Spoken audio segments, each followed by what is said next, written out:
Here we go. All right. From Marion High School in Marion, Texas, this is Navarro Panther Baseball being brought to you live on the Navarro Panther Network. And thank you for the Panther Posse for powering us and getting us on this season. This is the third round of the baseball playoffs, the regional quarterfinal. It's a doubleheader tonight. We have a 5 p.m. game and a 7:30 p.m. game.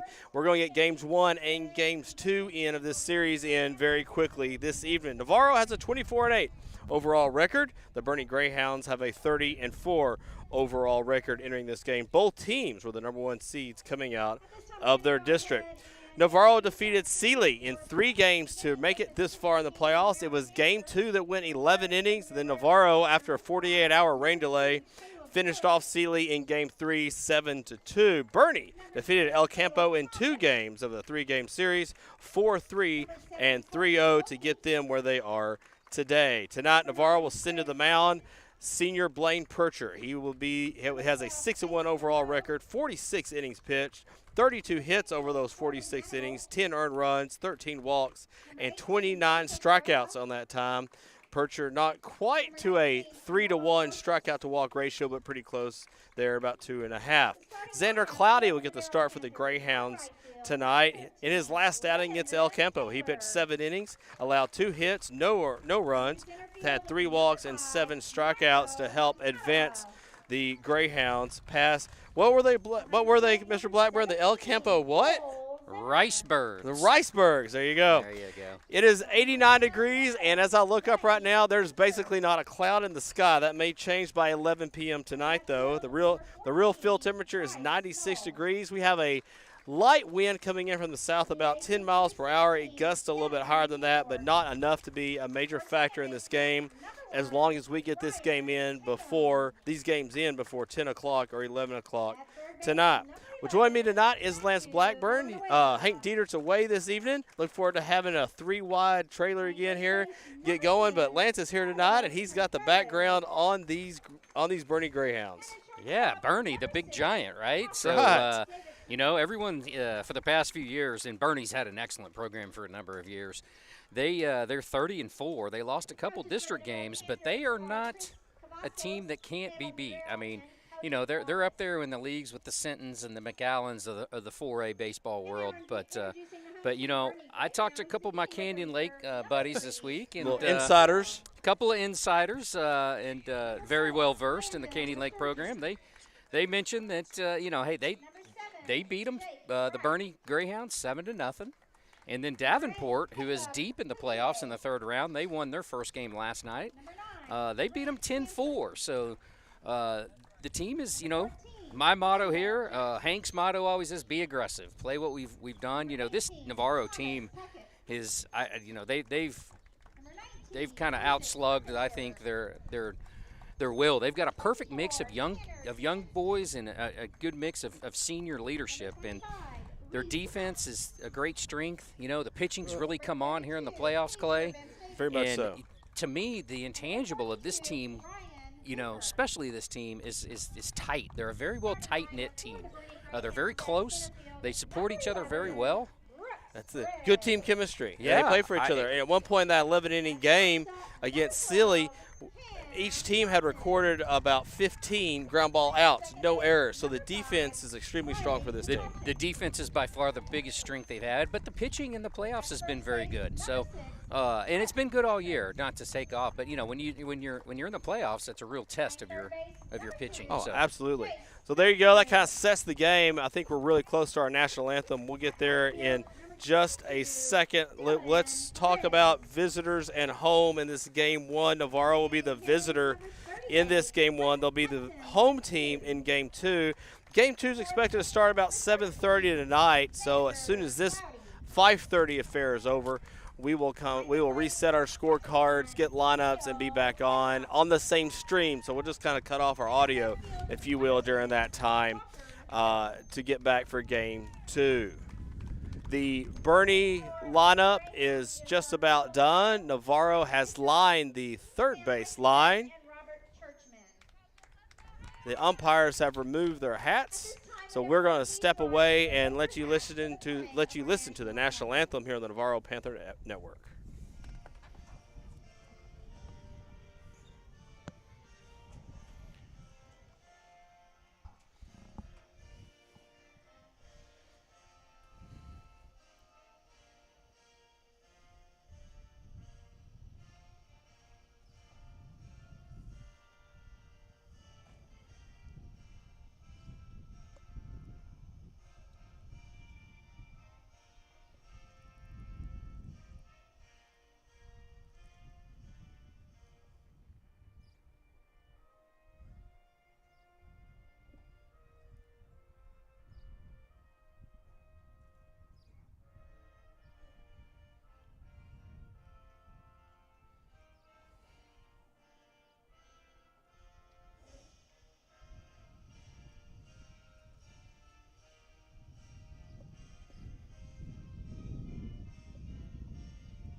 National anthem is complete as we get set for game one of this third round, the regional quarterfinals here between Navarro and Boerne. Lots of purple on the field. We'll get to those uniforms in just a minute. Let's talk about the starting lineup for your Navarro Panthers. Landon Taylor will lead off. He'll be in right field.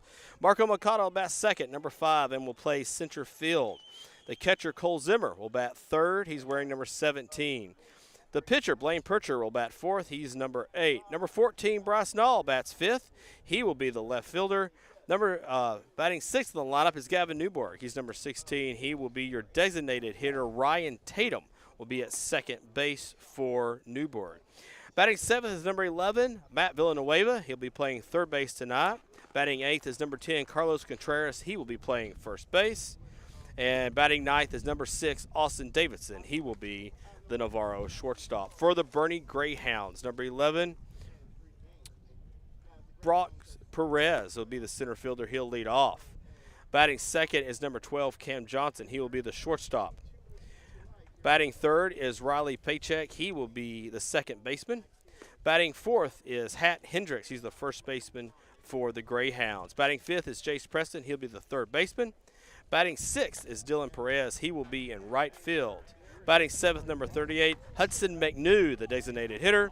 And number 21, Kel Blaylock will be catching.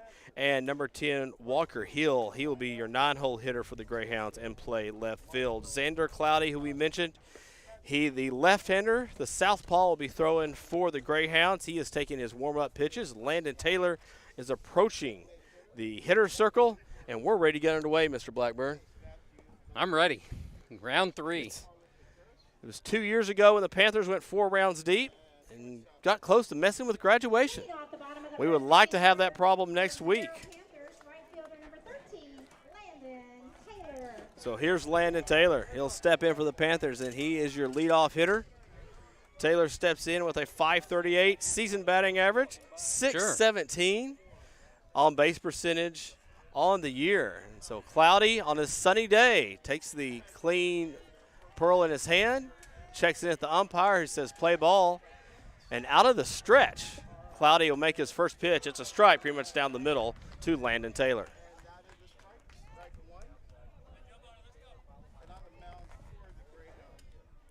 Greyhounds playing straight away against Taylor. Here's the pitch. Taylor hits this one down the right field line, but foul. Kept his hands back on the off-speed pitch from Cloudy. And, boy, if he waited just a second longer, might have had a double down that right field line. And with his speed, who knows, Mr. Blackburn? He's tall. He doesn't have to be as fast, but when you got legs like that, it's just 3 steps to first. He is. That's right. That is the advantage of Landon Taylor. Big athlete, strong, runs like a giraffe, as I always like to say. Amen. Cloudy misses outside on the 0-2. He's trying to get Landon to chase something off the plate. Here's the pitch home, and it's off the plate. 2-2 now is your count. Brings that fastball a little closer in. We are set up almost right behind home plate. Getting a good read on the exact position of a low and high strike may be a bit of an issue for us, but location on the plate is going to be quite nice tonight. Here's the 2-2 pitch. Taylor swings and pops this up to right. This will get out of play. Woo! Ranging over. Ranging over was Perez. Yeah, wind may have pushed that a little bit. So we got Hill, Perez, and Perez left center to right for the Greyhounds. Preston, Johnson, Paycheck, and Hendricks third to first. And Cloudy and Blaylock. You know, with Cloudy on the mound, it makes me think of the great baseball skit a little bit. Who's on first? What was the day? It was Sunny and Cloudy. I know those weren't really the names, but that's right. Yeah, there's a good bit in there somewhere. Here's the 2-2 pitch to Taylor. Curveball swinging. He chops this to short. Waiting back on it is Johnson. The throw to first is offline. So Taylor will advance automatically over to first base. They pointed directly to second as Landon approached first, so the Panthers will end up with a runner in scoring position here very quickly. The ball went out of play into the dugout. That's why Taylor got the free bag so easily. So the error will be a one-base error, and then on the overthrow, Taylor advances to second. Here's Marco Mikata with a man on second and nobody out. Mikata batting .330 on the year, .425 on base percentage, squares the bunt at the first pitch. It's a curveball. It misses up and out. And if you notice, Clay, he's trying to hit this outside edge of the plate, and all three balls have kind of sailed to the right here. So far staying away from the right-handed hitters of Navarro. Here's the 1-0 pitch.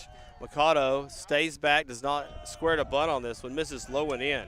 Count goes to 2-0. Lots of options here for head coach Chris Cavazos.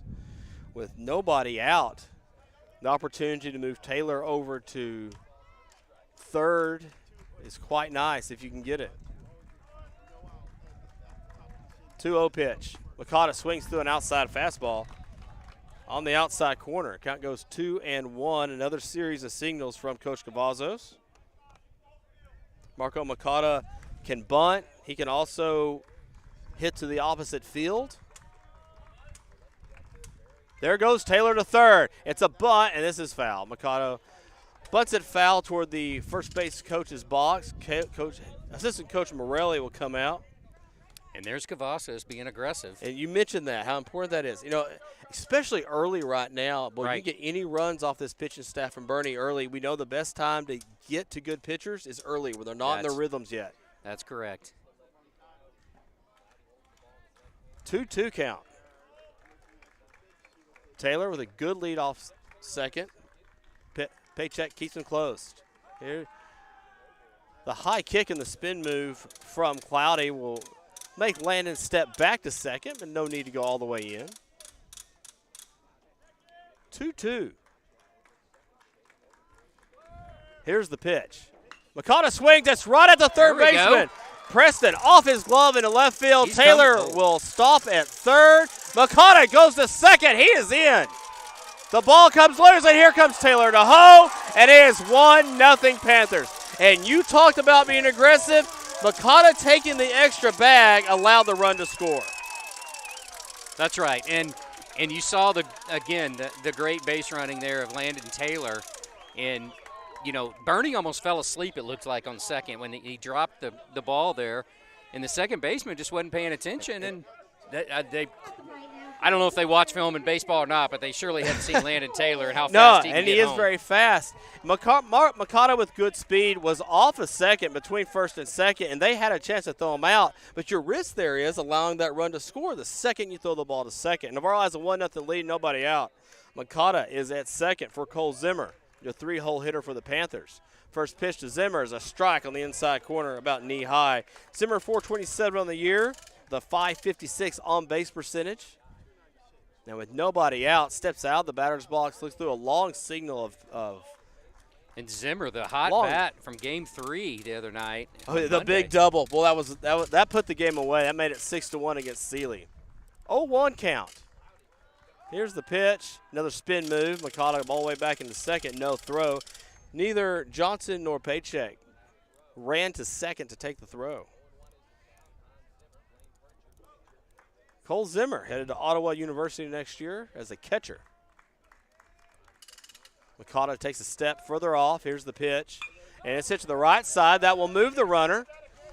So Hendricks will touch first. And moving up 90 feet on the sacrifice is Mikata, thanks to Zimmer, pushing him along, doing a good job of hitting behind the runner and moving him up 90 feet. Here's Blaine Purcher, the pitcher for the Panthers tonight.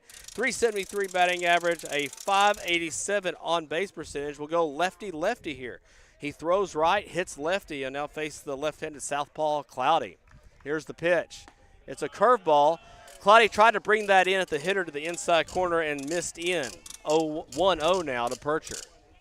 Mikata takes a big lead off third and will usually act like he's coming home at the pitch. The infield is in for Boerne. They're trying to keep this game at a 1-0 score. There's strike one now to Purcher. Off-speed pitch on the inside corner again. Don't put it past Coach Cavazos to do something here. Here's the pitch. And an inside fastball at Purcher swinging. Count goes 1-2. Purcher had a couple of big hits in the series against Sealy, especially in game one, although the game was lost 4-3. He kept the game going there toward the end. Makata on third. 1-2 pitch. Percher fouls this out of play. 2-2 now.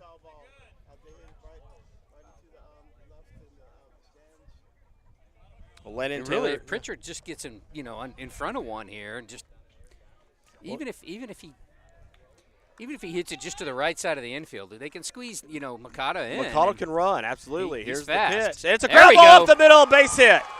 Percher will knock in Makata. It's 2-0 Panthers with one out. That's the senior going to work. The infield was in, so the odds of that being a hit went up 50% anyway, but that was hit just right back up the middle off Percher. He did better than what I was even trying to say. So, and I tell you, the Navarro team right now, they've got an eye on these pitches. I mean, there's, sometimes you got to go through the lineup once to get a view of the pitcher, but I mean, we started off with 3 singles and I mean, just all well hit balls too. Hitting like you said, hitting the ball well. They don't look fooled yet. Bryce Null steps in, hitting fifth, 267 batting average. Baylor Corals will run back into first as Cloudy throws over to Hendricks. 267 Null in the season, 449 on base percentage. The left fielder, the senior headed Lubbock Christian to pitch next year. Strike on the outside corner. That's the first pitch to him, 0-1. Good speed at first with Corals running for the pitcher, Percher. No balls, 1 strike, 1 out. Panthers up 2-0 here early in the top of the first. And yes, good jump by Corals. This is a foul ball, foul ball. And it barely does, man. Over there was Perez. He waited by the chain link fence that marks the boundary between foul and out of play. And just over the fence, thank goodness. Null will fall behind 0-2 and will keep his at-bat going. And a good jump there from Corals. More than likely a hit and run underway there from Cavazos. Top of the first, 2-0 Panthers. Throw over, back is Corals, easily standing. Nonchalant and safe signal from the first base umpire.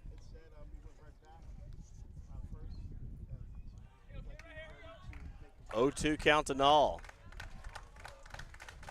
Back is the throw to first. Hendricks keeps the glove on Corals while he is standing on first.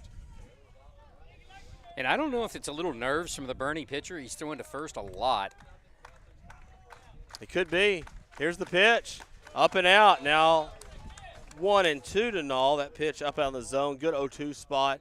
And it could be, and we mentioned this before with Cavazos with runners on base, that our runners get in pitchers' heads. Right. 1-2 pitch. Null swings. This is the center. Right there is Perez. He doesn't move anywhere. And we'll throw back to first. Baylor Corals is caught way off the bag at first, and that will end the inning. Corals gets way too off the bag there. Maybe he had a read that ball was going to fall, but nonetheless, Perez was there. But the Panthers strike first. The first 2 runners reach. The first 2 runners score. And after the top of the first inning, the Panthers lead 2-0. The bottom of the first is coming up next on the Navarro Panther Network.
Blaine Percher gets warmed up on the mound for the Panthers as we head to the bottom of the first inning. The Panthers strike first in the top of the first. They scored 2 runs off the Greyhounds pitcher Cloudy, and what a great way to start against what's supposed to be a very strong pitching laden team. Get to those pitchers early, Mr. Blackburn. Yes. Good things can happen. Absolutely. I mean, couldn't be a better start for the Panthers, and you know, like you said, jump on the giant first and There let you him go. know you're there. Hey, it took David one shot, right? That's right. right. And so That's we right. may have to take a couple of shots today, but that's all right. That's what we're here for. Brooks Perez will lead off here for the Greyhounds here in the bottom of the first inning. They're down 2-0. The right-handed pitcher, left-handed hitter, Percher. First pitch is a ball. Must have been a little high in the strike zone for our umpire tonight. Count goes 1-0. Percher looks over the glove, gets the signal from Zimmer, comes home. And that ball is a little higher than the first one. Count goes 2-0 to Brooks Perez. He plays center field. On deck is Cam Johnson. He's the shortstop for the Greyhounds. Riley Paycheck, the second baseman, bats third. The 2-0 is a strike on the inside corner. Comes a little below belt high, does Percher on that inside corner, and we go 2-1. Villanueva, Davidson, Tatum, and Contreras, third to first for the Panthers. That inside pitch is a strike. Oh. Zimmer puts the glove right where he wants it. Percher hits a spot and gets rewarded for that one. And Perez was trying to get a call there, but He was. He stands on that inside line, pretty close to it. Tries to take away the inside corner from the pitcher, but Percher claimed it back right there. The outside fastball is fouled away to the opposite field by Perez, so we'll do 2-2 over again. Blaine Percher, the number 2 pitcher for the Panthers, gets start here in game 1. Bryce Nall will throw the second game. He's in left field right now. 2 balls, 2 strikes, 2-run Panther lead. Here's the pitch. Ground ball to the right. Tatum's going to have to dive, and he can't get it. Leadoff base hit for Brooks Perez for the Greyhounds. Fastball probably a little middle of the plate there for Blaine Percher. It's not like Perez drove it very hard anywhere, just the seeing eye ground ball gets past the diving Tatum. Cam Johnson steps in for the Greyhounds, the shortstop. Where's number 12? And we'll immediately put Blaine Percher out of the stretch. And down 2-0, I would imagine the Greyhounds are going to try to mimic their mascot here and try to run around the bases and get a cut into this lead. Villanueva has come in at third in anticipation of the bunt. Ball gets away from Zimmer. And down to second. There you go. Brooks Perez waltzes in from what could be a pass ball. So there you go, Mr. Blackburn. There's a man on second. yeah, and Zimmer, I think, is giving him a little, hey, just everything's good. We're 2 lefties. You're facing a couple lefties to start this, and just take a deep breath and settle in. Get some outs. The Yeah. key here is get out of this inning with a lead and just keep moving do what forward. you do. Get some ground outs and some pop-ups, and And that's the kind of pitcher Percher is. that's right. Percher with a 1-0 count. Here's the pitch. It's inside. Zimmer has to reach for that one also. I'd like Percher going in after the inside corner after these hitters. Just don't miss too far in. 2-0 count. It may take both these pitchers an inning to settle in, too. It might. The nerves, and we hadn't talked about that, but we're in the 3rd round now. This is big-time baseball. It's There's not like these guys haven't pitched some playoff games That's so right. far. That's right. That's right. There's These- not, 16 teams left in the Right. state? There you go. And if these are freshmen, this would be their 3rd time to pitch in the playoffs. Yep, that's right. But they're not freshmen. 2-0 count. Blaine Percher checks the runner at second. Kicks and comes home. That ball is in. 3-0's now the count. Zimmer keeps that one from going all the way back to the net. So it's a 3-0 count. No need to give in too much here. Coming out to the mounds, Davidson talking to Percher. Gloves over the mouth, making sure no one gets any inside information from their lips.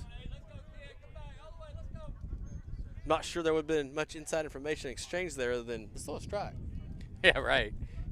Right. 3-0 count. On deck, Riley Pachek.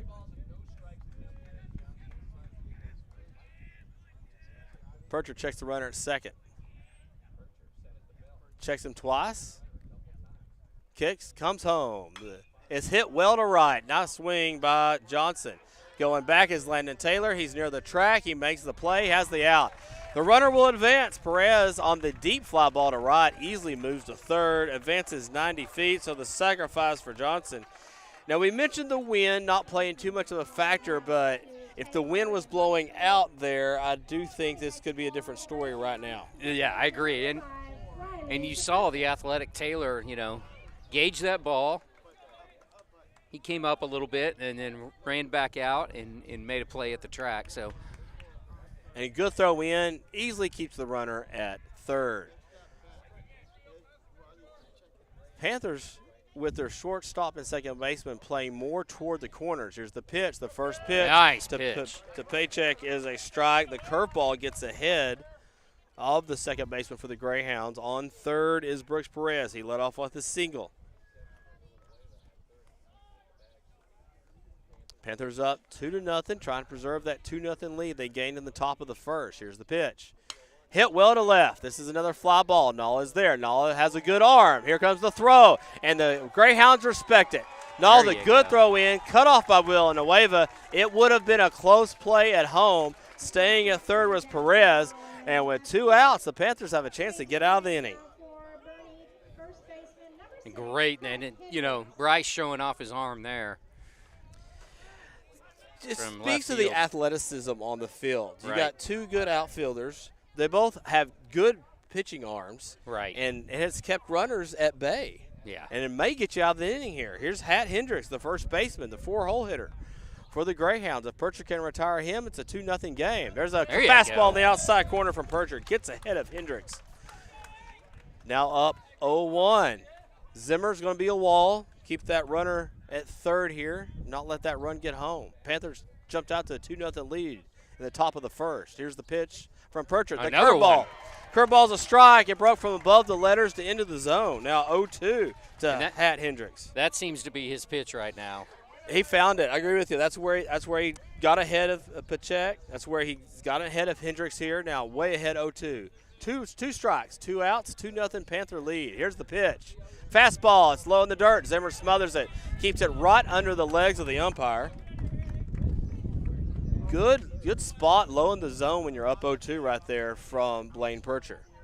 Yeah, and I'm okay with that. Make him chase one. And absolutely. If you get the strikeout, yeah, come on. Leave the man at third. 1 ball, 2 strikes, 2 outs, 2-0 Panthers. Percher gets him to pop up on a curve on the inside corner. Villanueva calling for it, now called off by Davidson, and the inning is over. The leadoff single is left stranded by the Greyhounds, and the Panthers, after 1, will lead 2-0. We go to the top of the second inning. We'll see Newberg, Villanueva, and Contreras when we come back on the Navarro Panther Network.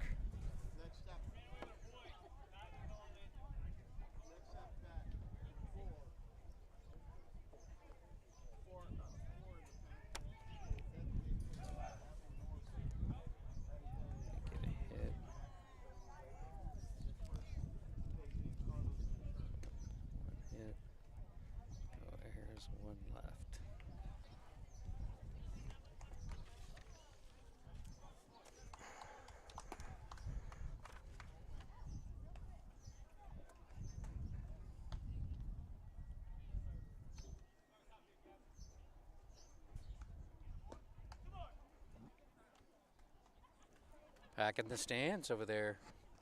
We are, and I think that crowd only goes up as we get past this, as we get into this 5 o'clock start. Absolutely. Kind of the early game of the Twin Bill. If you're on your way here, you better get here. You should, or you better bring a chair, because that's going to fill up. Right. That's going to come up real soon here. I bet by the 7:30 game, we'll probably be more packed than the Boerne Unless you want to Greyhounds. sit with the other purple over there. Well, and there's a lot of purple tonight. Boerne with the home game here in Game 1 have the purple, the whites, if you will, with the purple lettering and the purple accent. Navarro in the gray pinstripes with the purple tops here as they are on the road here in game one. Gavin Newberg will lead off. He's the designated hitter for the Panthers here in the top of the second. Matt Villanueva and Carlos Contreras all scheduled to bat. Cloudy on the mound, out of the stretch. Pitches, comes home, and first pitch is hit to center field. Shouldn't be too much trouble for Perez in center. With the glasses down, makes the play, and there is one away here in the first. Newberg saw a fastball he liked, tried to take advantage of it. At the plate now for the Panthers, third baseman number 11, Matthew Villanueva. Matt Villanueva steps in, the third baseman, hitting .250 on the year. .421 is his on-base percentage. The third baseman with the pink bat. Swings with the first pitch, and it's caught this time by Preston. 2 pitches, 2 outs, and Preston does a nice little leap to make that one at third. He missed a tough one back in the first inning that allowed the Panthers to reach. That was the hit by Makata. But now there's 2 pitches and 2 outs. Here's to the plate, Carlos Contreras. And please, Carlos, take at least 1 pitch here. Los does watch a ball up and away. You don't want a pitcher like Cloudy to get into a rhythm from this too quickly. And the umpire doesn't like really high strikes tonight, looks like.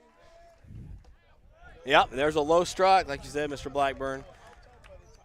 Letters appear to be questionable, but if you're hitting that P at the knee down around that, down just below the kneecap, it's going to be a strike. 1-1 count. Here's the pitch to Contreras. Contreras watches a curveball low. Count goes 2-1. If the inning continues, Austin Davidson's on deck. He's your shortstop for the Panthers. 2 balls, 1 strike, 2 outs. Here's the pitch. Contreras hits this. It goes toward the second baseman, but the right fielder Perez, who is playing way in, calls off Pacheco, and that will end the inning. 2 pop outs and 1 line drive, and the top of the second is over for the Panthers. They still lead 2-0 as we head to the bottom of the second. We will see for the Greyhounds Preston, Perez, and McNew on the Navarro Panther Network.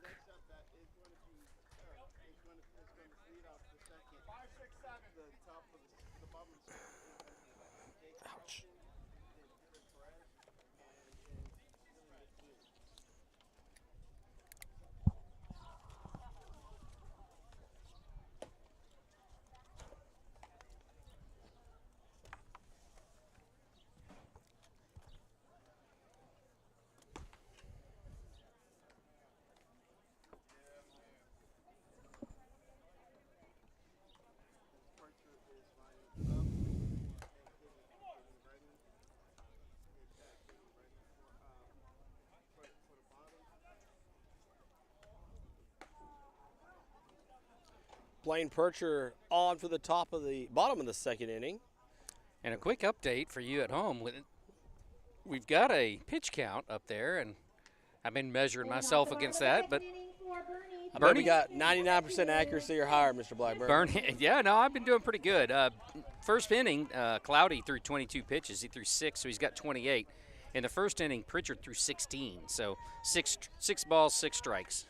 Okay, and usually Percher will have almost a 2-to-1 strike-to-ball ratio. Hopefully we'll get that back this inning. Here's Jace Preston, the third baseman for Marion. Oh, sorry, we're at Marion's field for the Greyhounds.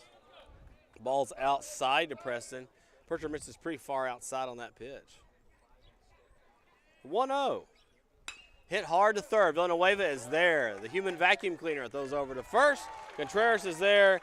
5-3. We have seen a lot of good defense for Villanueva. He was had to play in between on that hard hit ball there and retires Preston. You know, he's just he ceases to amaze me. He just makes it look so smooth and fields the ball so cleanly. Takes his time. And even in some pressure situations in playoffs. Oh, yes. He made some big plays. Against some men Sealy out at game home. 1. Yes. We lost that game, but, man, he kept it tight early. Dylan Perez steps in, the right fielder for the Greyhounds. Looks at ball 1 low inside. Percher still trying to establish that inside corner against the Greyhounds. I like the approach. Just got to find the strike zone, kid. 1-0.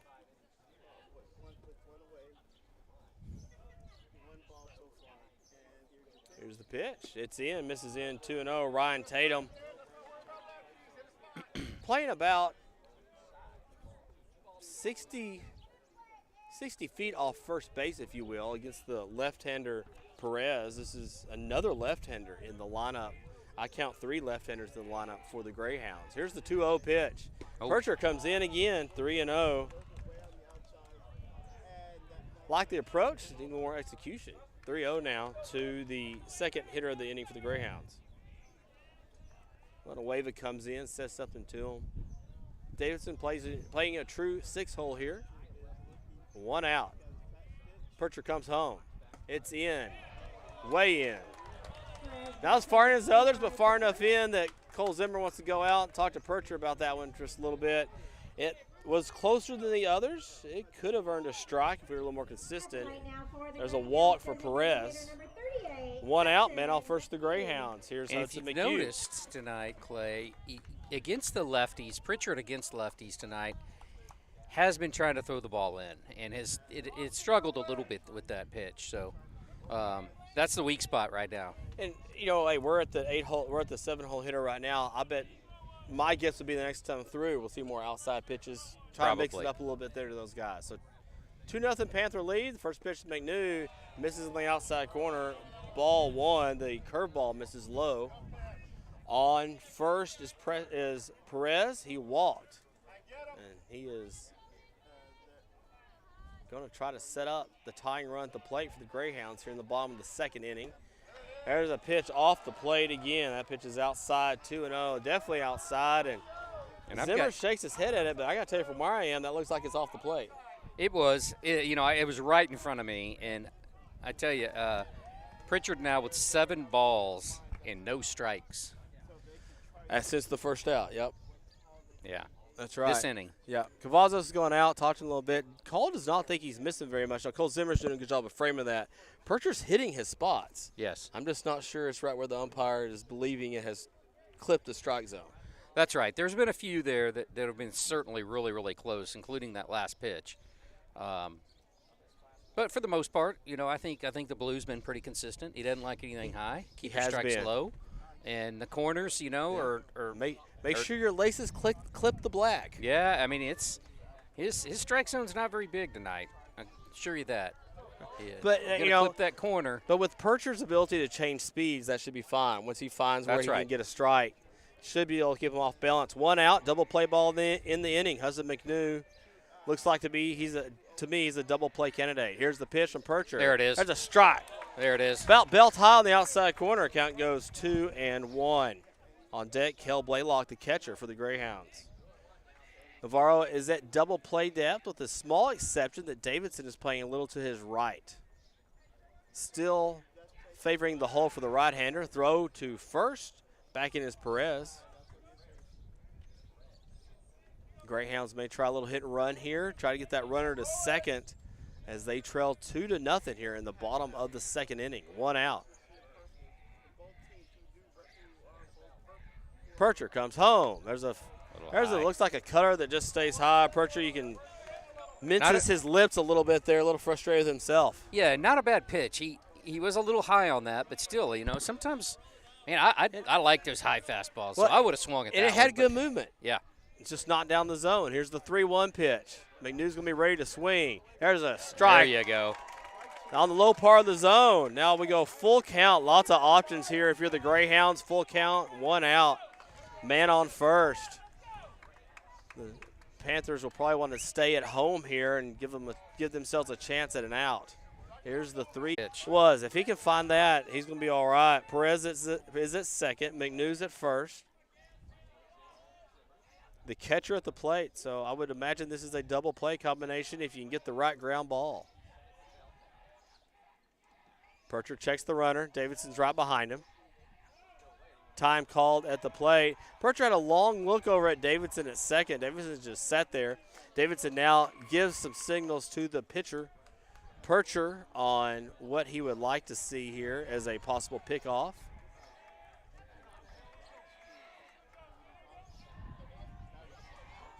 Oh, 1 count. Percher checks the runner at second.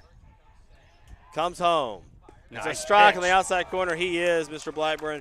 That low strike on the outside corner is a piece of gold right now. You can almost see it when it's coming out of his hand from our viewpoint.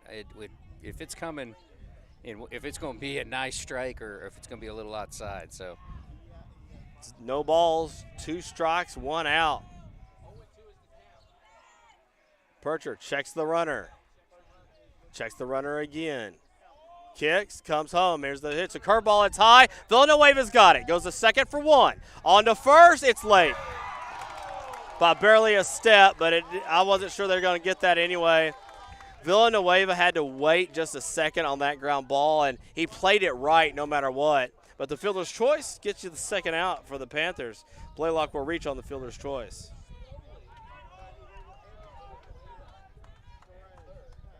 Yeah, Villanueva had a chance to rush it at all. You had a shot at it, but still, he got the out. Yeah, absolutely. Got 1 out. Fielder number 10, Walker Hill. And they're still in a good situation here. Panthers be careful here. You got runners at first and third, and the Greyhounds trail. Looks like average speed with Blaylock at first, good speed with Perez at third. First and third's easily in order, but you got a 2-0 lead, so I wonder if you just let that runner get on to second and work on the hitter. Yeah, and you got the number 9 hitter up, so. Yeah. 1-0 pitch. There goes the runner to second. Pitch. And notice the runner, he intentionally slowed down between first and second there, and that was to try to draw some sort of throw, but the Panthers wisely with 2 outs, work on the hitter, try to get the out. That is a strike, so count goes 1-1 here. Percher now back out of the windup. Delivers the 1-1. It's a fly ball to left. There's Brasnall. Steps in.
Leading off the top of the 3rd inning for the Navarro Panthers, shortstop number 6, Austin Davidson. Austin Davidson steps in for the Panthers in the top of the 3rd inning. Panthers leading 2-0. Davidson with a .262 batting average on the season and a .463 on base percentage. The Panthers have been able to leave 3 Greyhounds on base, and that's why they're up 2-0 here in the top of the 3rd. Cloudy comes home. This pitch is fouled out of play by Davidson. Hopefully the Panthers will see more than 5 pitches this inning. Newberg and Villanueva back in the top of the 2nd. Swung at the first pitch fastballs and were out. Then Contreras was out on a pop fly after the 3rd pitch. And that pitch is way outside the off-speed stays. What would have hit the left-handed hitter? It's a 1-1 count. Yeah, it sure would have. Cloudy kicks, comes home, out of the stretch, hit There well it to is. left field, and it's falling, and it gets down. Barely in front of Hill, the left fielder. Well, Hill probably had a tough decision to make whether or not he wanted to die for that or play it on a hop, and it's right in between him.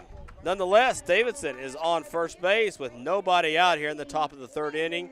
Here's Landon Taylor, the leadoff hitter for the Panthers. He reached on an E6, a throwing error by Johnson. Back in the 1st inning, he came around and scored the first Panther run of the night.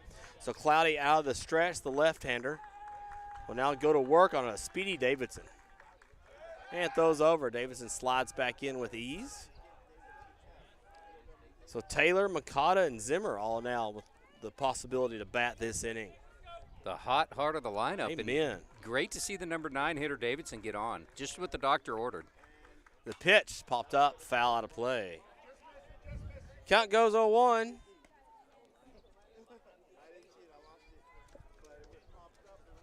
Landon Taylor, right field for the Panthers. Panther faithful get a little bit of a rally clap going on here. Here's the 0-1.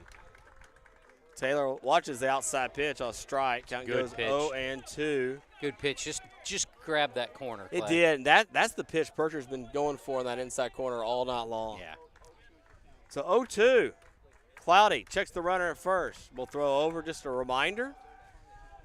Davidson with good speed. Taylor, good back control at the plate. Coach Cavazzo's probably waiting for a good count here to either bunt or hit and run. Now 0-2 though. 2-0 Panther lead here in the top of the third. Here's the pitch. There goes the runner. It's a good pitch to run on because it was a curveball, but out at second on the stolen attempt is Davidson. He will go 2-4 on the putout. Good throw by Blaylock considering that curveball was way off the plate, and he still was able to throw Davidson out. Yeah, Taylor will ground this ball foul. Count goes 1-2 again. Yeah, the throw was amazing because it was such an outside ball. You had to wait a little while. And actually, that's a good time to run. You have an off-speed pitch count right there, which means it's going to take another second longer for the ball to get down to second. But a good throw by Blaylock erases good that throw, real quickly. and Davidson's still a freshman, so he's probably not as fast as he will be, right? Yes, definitely. 1-2, and this is out now. 2-2 to Landon Taylor with nobody out, with nobody on base now and one out. Marco Mikado waits on base. 2-2 pitch.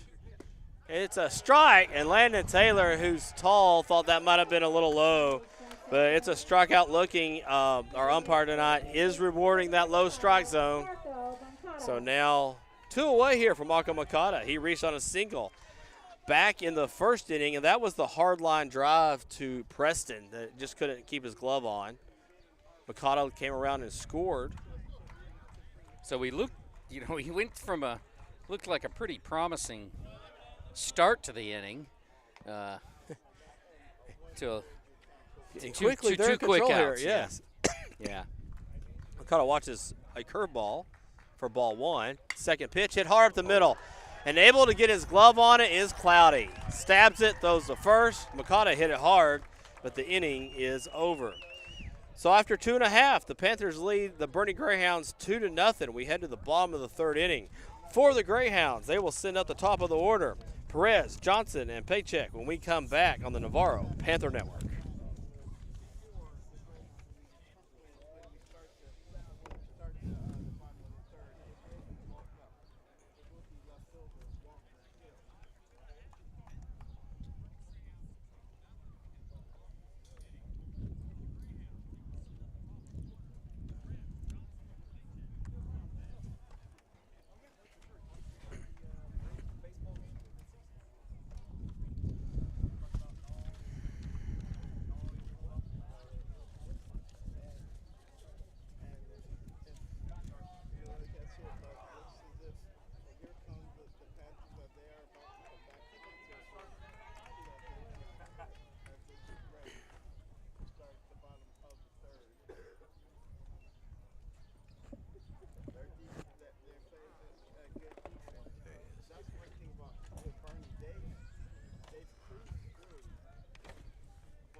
Blaine Pritchard takes his time to get to the mound here in the bottom of the third inning.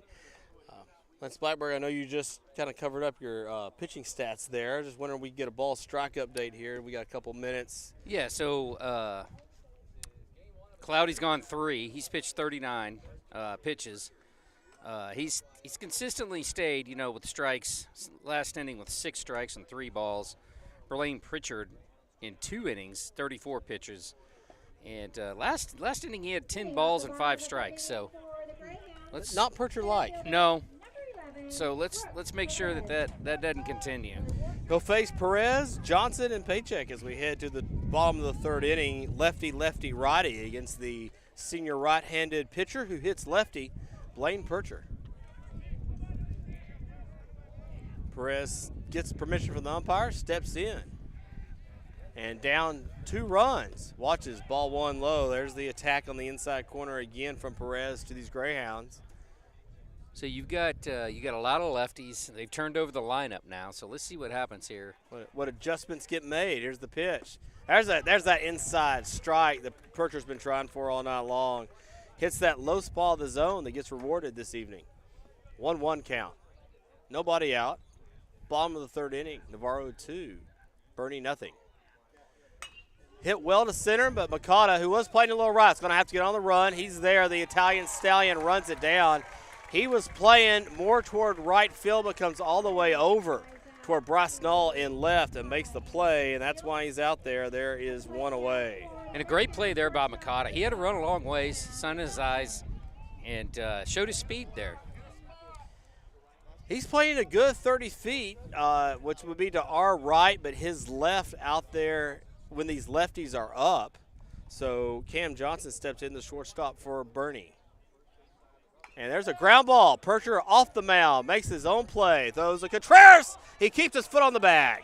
Good thing. Percher takes his right hand, says that's my bad, but the out's recorded nonetheless. Nice play from Contreras. 2 away. And that Contreras shows his length, his height, Slender. and made a very athletic play there. Slender first baseman makes the play. He bailed Percher out right there. He owes a mistake. 2 away here for the Boerne Greyhounds here in the bottom of the third inning. And 4 pitches for Pritchard.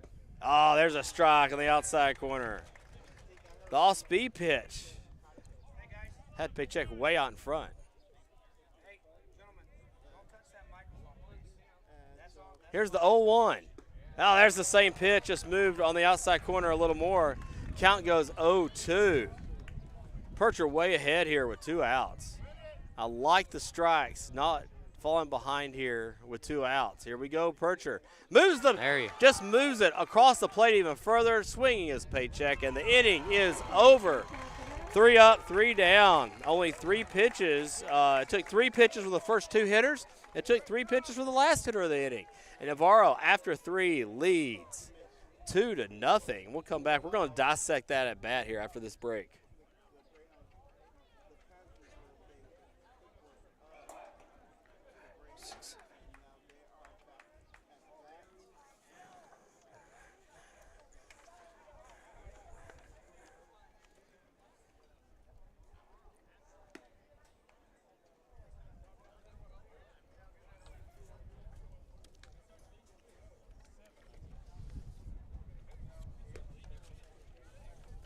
Yes, 7.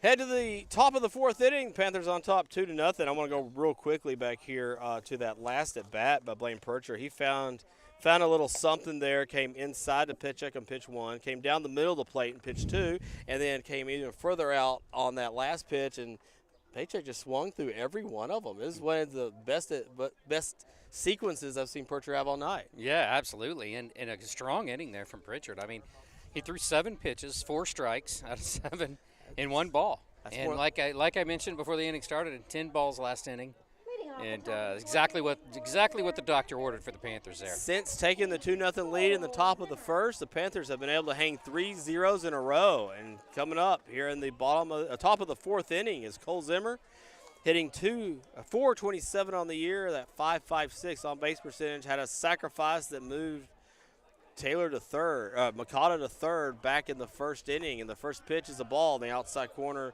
to the Ottawa-bound catcher.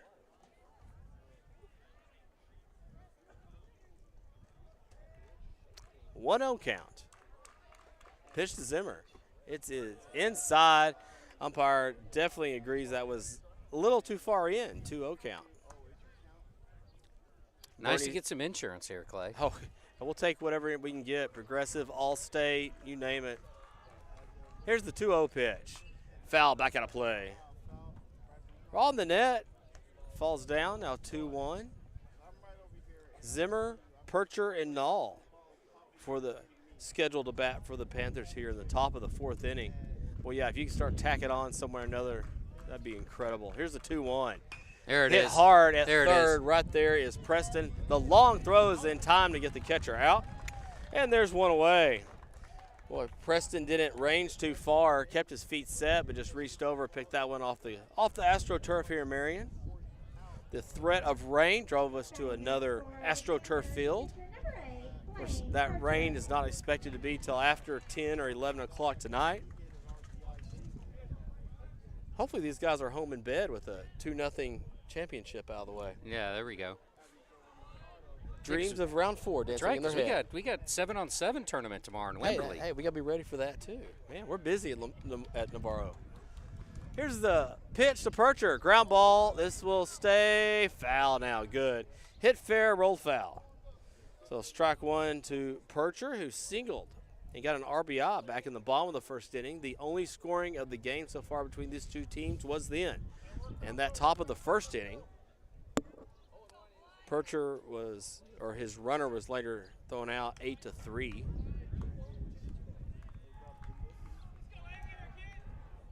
Oh, 1 count. Left-handed Cloudy to left-handed Percher. And that's a curveball low in the zone. That's the way Percher just handled Paycheck last inning right there. 0-2.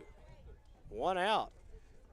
The Paycheck, who just mentioned, struck out, is playing way over toward first base. There's a fly ball to center with no problem with it at all is Perez. He hops once, hops twice, makes the play.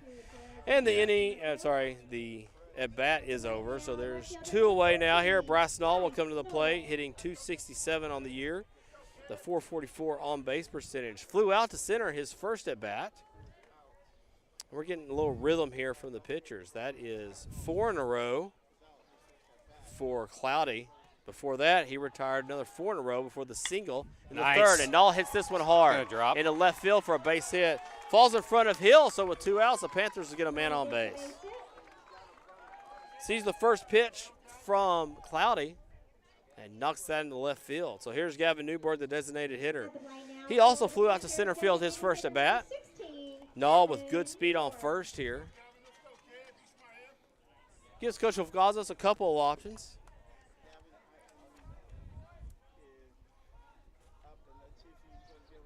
Two outs. Here's the pitch. There's a strike. Moving fastball down the middle of the plate. Now 0-1. If the inning continues, Matt Villanueva, the third baseman, waits on deck. The 0-1 pitch. It's up.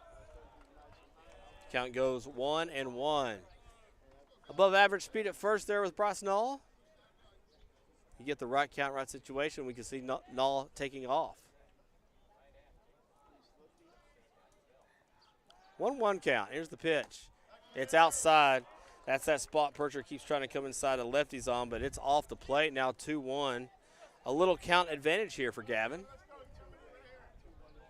He could split a gap. Knoll has the speed to score on the double. Here's the pitch. It's low. No, it's a strike. He likes that low strike on that outside corner. It's now 2-2. Yeah, and that just clipped the outside corner there. It's a good call. If you're a pitcher, you want that every time. 2 balls, 2 strikes, 2 outs. There goes Knoll. The curveball's outside. Knoll dives into second. He's there in plenty of time.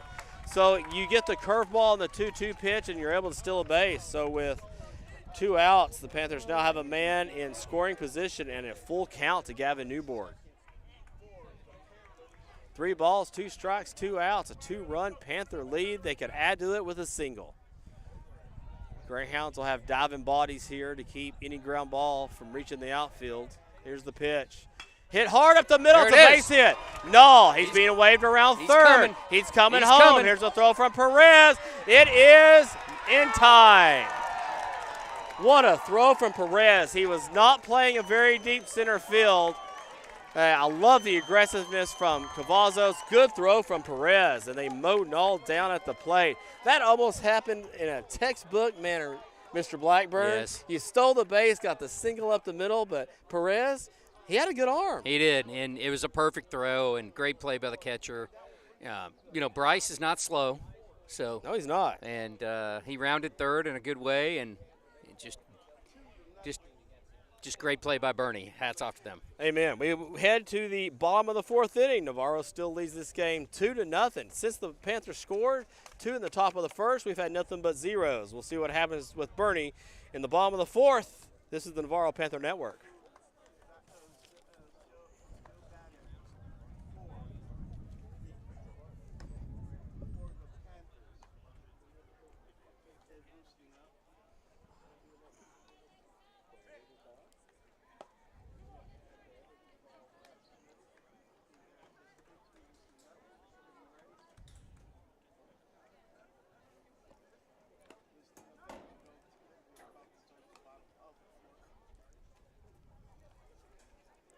Blaine Percher completes his warm-up pitches here as we head to the bottom of the 4th inning. He'll be getting set for his 42nd pitch of the game to Hat Hendricks, Jace Preston, and Dylan Perez. It was Perez. He's the right fielder. It's the leadoff hitter Perez that just threw an all out at home. So we'll lay off making any comments about his good arm for the moment. Hat Hendricks, the first baseman for the Greyhounds. Top of the 4th inning. Here's Percher. First pitch is off the plate for ball 1. Now Zimmer was set up out there. He didn't move, but that was off the plate. 1-0 count. Here's the pitch. It's a little low now, 2-0. Percher last inning. Actually, he's retired 5 straight Greyhounds. Trying to get to number 6 right here. The 2-0. It's up, 3-0. On deck, number 5 hitter, Jace Preston. Hat will probably not be swinging here at all, unless he just sees the pitch he wants. He's a 4-hole hitter. Should be able to drive the ball into the gap. Here's the 3-0 pitch. Nice he pitch. watches a strike on the outside corner. Good fastball from Percher. 3-1. 2-0 Panther lead. We're in the bottom of the 4th inning. Percher kicks and delivers home. It's a strike, full count, fills it back up. Percher missed on a 3-2 pitch last inning that was way off the plate to Hudson McNew. We'll see if he can get back in the zone here to Hendricks. Full count pitch. It's low, ball 4, a little too low for that strike to get called, so Hendricks will lead off with a walk, the first baseman.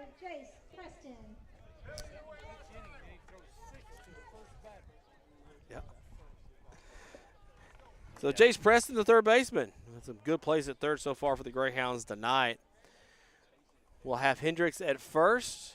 And you're in the 4th inning here if you're the Greyhounds. Somewhere or another, you got to find a way to get a run somewhere. Don't be surprised if there's a bunt somewhere in this mix. So here's the pitch from Percher. It's a ground ball foul toward the Navarro dugout.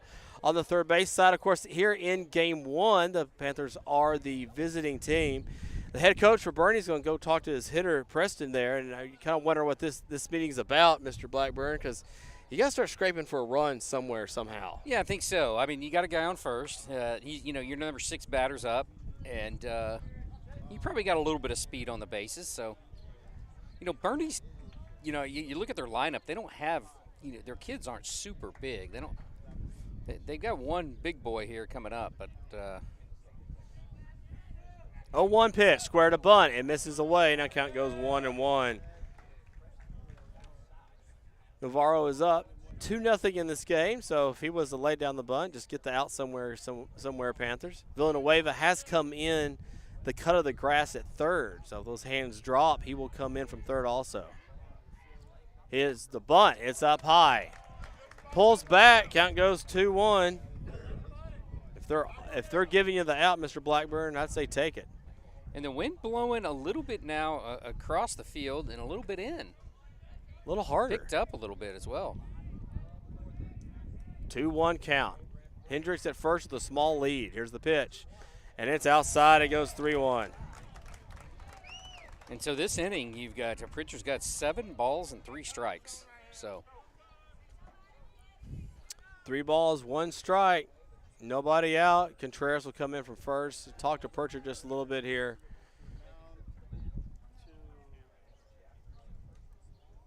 When you're up in the game and they're offering an out, take the out. Yeah, that's right.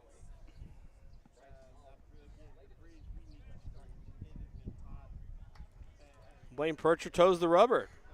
3 balls, 1 strike, 2-0 Panther lead here. Nobody out in the bottom of the 4th inning. Here's the pitch from Percher. It's a strike on the outside corner. Count goes full. The Panthers were able to leave 1 Greyhound stranded in the bottom of the first inning, and then 2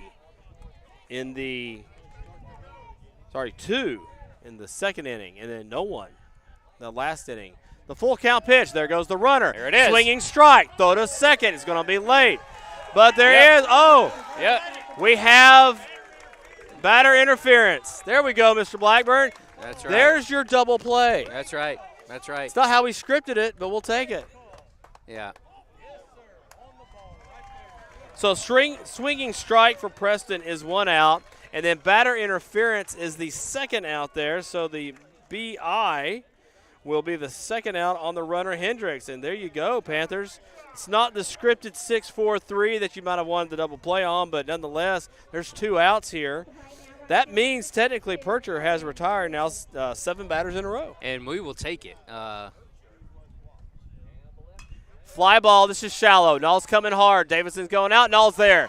When you got that kind of speed, you can make those plays. That's right. The Panthers in the inning, and after 4, lead 2-0.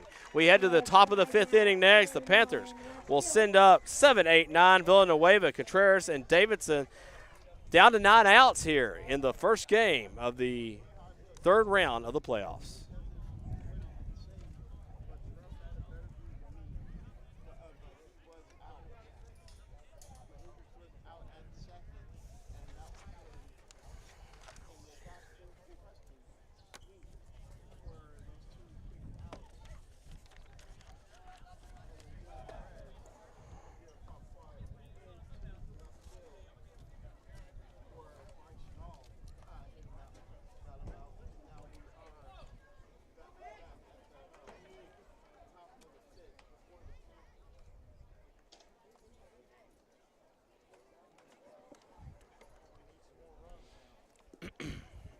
Yes, sir.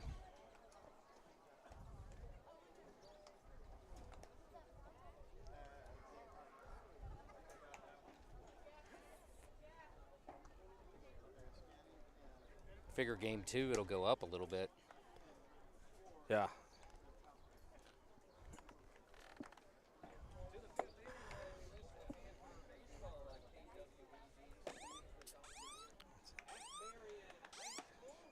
Sander Cloudy back down for the top of the 5th inning.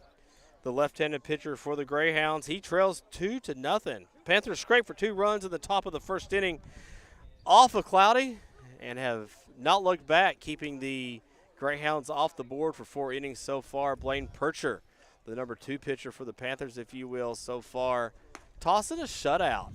So here comes Matt Villanueva, the 3rd baseman for the Panthers. He popped out to 3rd, lined out to 3rd his first at bat. It was a real hard hit ball at the 3rd baseman, Preston. Back in the 2nd inning. Villanueva with the pink bat, pink gloves, pink wrist protector for if he reaches base, and pink shoes. And Clay, your pitchers are about dead even. You've got 53 pitches for Boerne. It's Cloudy, and for Pritchard, for our Panthers, 54. There we go. It's a tight game nonetheless. Curveball from Cloudy swung on from Villanueva for strike 1. And I'll add to that, you know, it's nice to have a 2-0 lead. Oh, gosh, with it the is. Pitchers pitching about the same. So pitch and duel we have here right now. Here's the 0-1. It's a fastball in the outside corner. So the curveball is followed by the fastball, both on the outside corners. Villanueva will have to go to work here to reach base. Moving in now from center is Perez, just a little bit on the adjustment. Hit to right. This is Perez going toward the foul line. He's there. He will make the play. Cloudy just keeps expanding the zone there on the outside corner, making the hitters reach. Another good sequence of pitches there. Villanueva's out, and there's 1 away. Carlos Contreras steps in. He flew out to right field his first at bat. That was in the 2nd inning.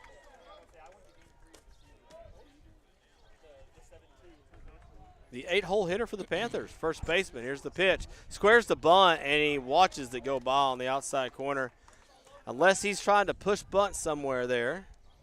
The third baseman, Preston, came in. Say 4 strikes here for Cloudy this inning. No balls. Oh, there's the first one. But that was not like he missed by much there either. About letter high. 1-1 count. Had to make Contreras think about that second one. 1 ball, 1 strike, 1 out. It's outside now, 2-1 on deck. Number 9-hole hitter Austin Davidson. He's the shortstop. 2 balls, 1 strike, 1 out. 2-0 Panther lead. Here's the pitch. It's a strike to the outside corner.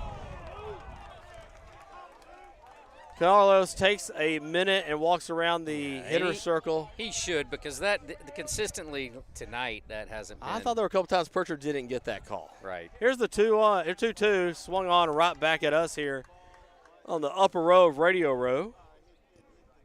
So we'll do 2-2 over again. Yeah, and the catcher did a good job on framing that last pitch for a strike or a called strike. And like we talked about sometimes, a pitcher can earn the strike if your catcher holds it and you hit it consistently. 2-2 pitch. Strike 3 on the curveball in the outside corner. And Carlos was stepping back. That was an amazing good curveball there. He's got that beautiful, I mean, that is a beautiful 9-12 curve that not so much 9-12 as it may be a little more, I don't know, 1-11 or something like that. Right. But it breaks enough that it can come back over the plate like it did there. The outside pitch. He tried to bring that one back in, but misses outside. 1-0 to Davidson, the 9-hole hitter for the Panthers. 2 outs here in the top of the 5th.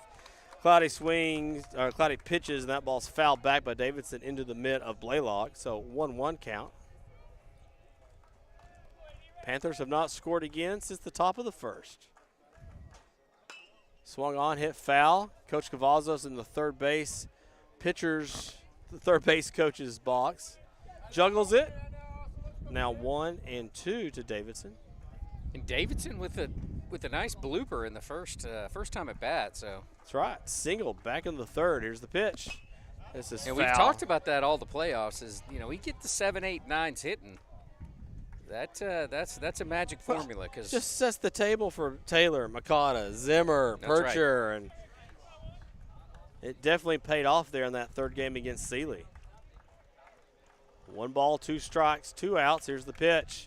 Curveball swinging, down goes Davidson, and the inning is over. Strikeouts have been hard to come by for both pitchers, but with 2 strikeouts here in the top of the 5th inning, the Boerne Greyhounds are able to keep the Panthers at bay. It's a 2-0 Panther lead as we head to the bottom of the 5th inning here on the Navarro Panther Network.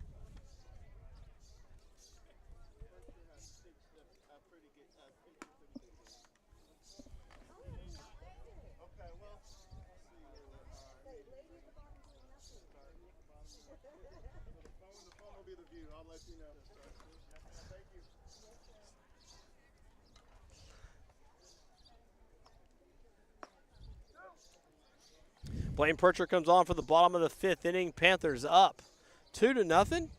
So welcome to all you guys that are watching and listening to us on the Navarro Panther Network. I think we got about 50 right now. We think that goes up. I think we got 50. I know we got a few in Florida watching us tonight. Come on, they're in Florida. We got some back home in the greater Geronimo area. One of our counselors, Ms. Gates, is there. We appreciate her. So let us know where you are, those of you watching and listening to the Navarro Panther Network. We are enjoying a 2-0 Panther lead as we head to the bottom of the 5th inning, 7, 8, 9 for the Greyhounds.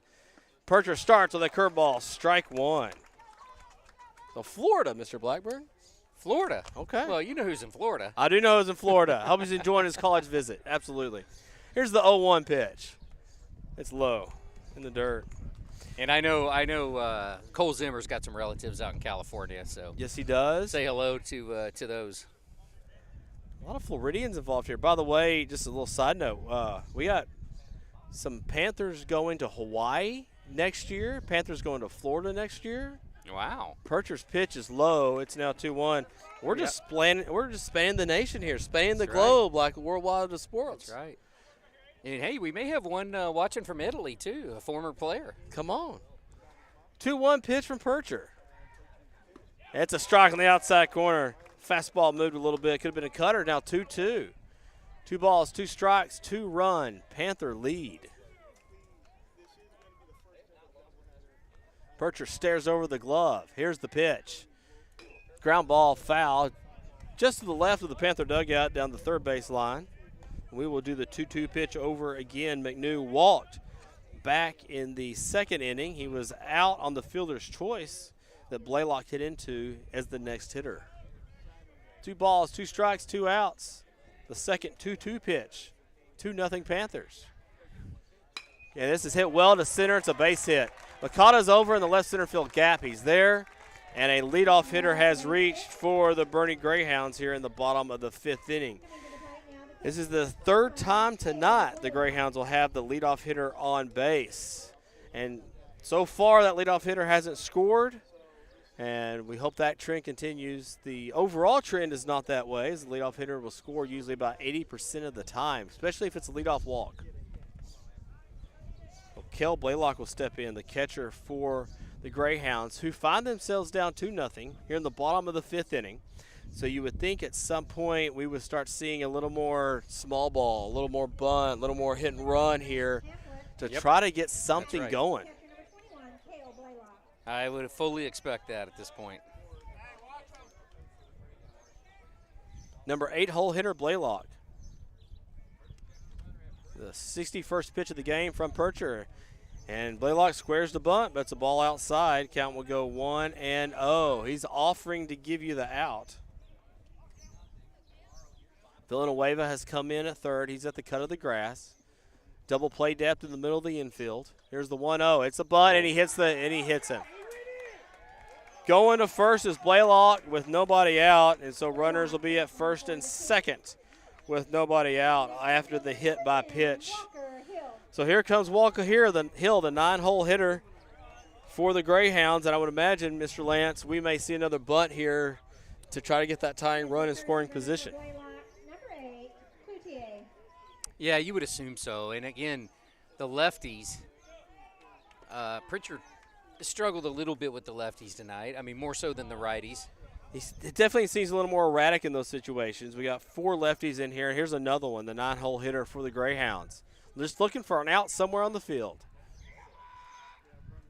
Percher checks the runner for a second time at second. Here's the pitch, squares the bunt. He bunts, he lays it down. Percher has it. He's going to third for the out. He throws it away. Boerne will score their first run of the game. Null up with the ball. He gets it in. So at second and third now with nobody out. It's now 2-1 Panther lead, and the Greyhounds are threatening. So Walker Hill will officially reach on the fielder's choice, but the E1 is what will allow the run to score and put runners at second and third. For the leadoff hitter, Brooks Perez. Coach Cavazos goes out to the mound here, discussing the situation as you will have nobody out and a runner on second and third here for the Greyhounds.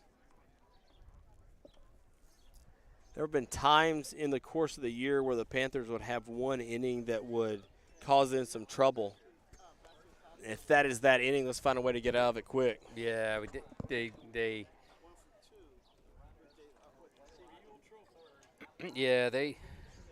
they are a little bit in trouble here, but let's minimize the trouble, when you get in these situations, right? Absolutely. Cavazos taking his time. The umpire has gone out and has stood there for a minute, but I like Cavazos' approach here. If you can find a way to just kind of calm your team down, just kind of almost recenter. Let's just forget that. Let's find a way to get an out here. That's right. Mental, right? Yeah. It's the mental game of baseball. Yeah, and, we've been solid all year on the defensive side. If Pritchard throws that ball cleanly, he does get the out. Absolutely he does.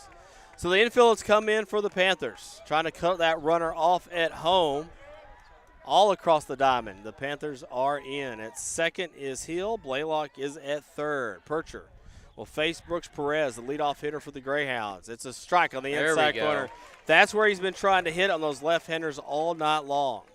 That's exactly correct. And you know what? If you can get a couple strikeouts here. Now's the time for it.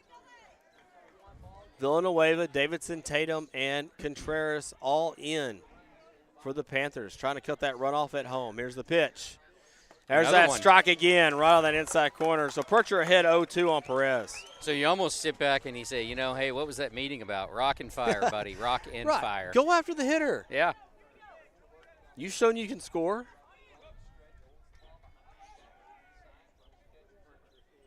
Oh, 2. Percher way ahead. 2 balls. 2-1 Panther lead. Here's the pitch.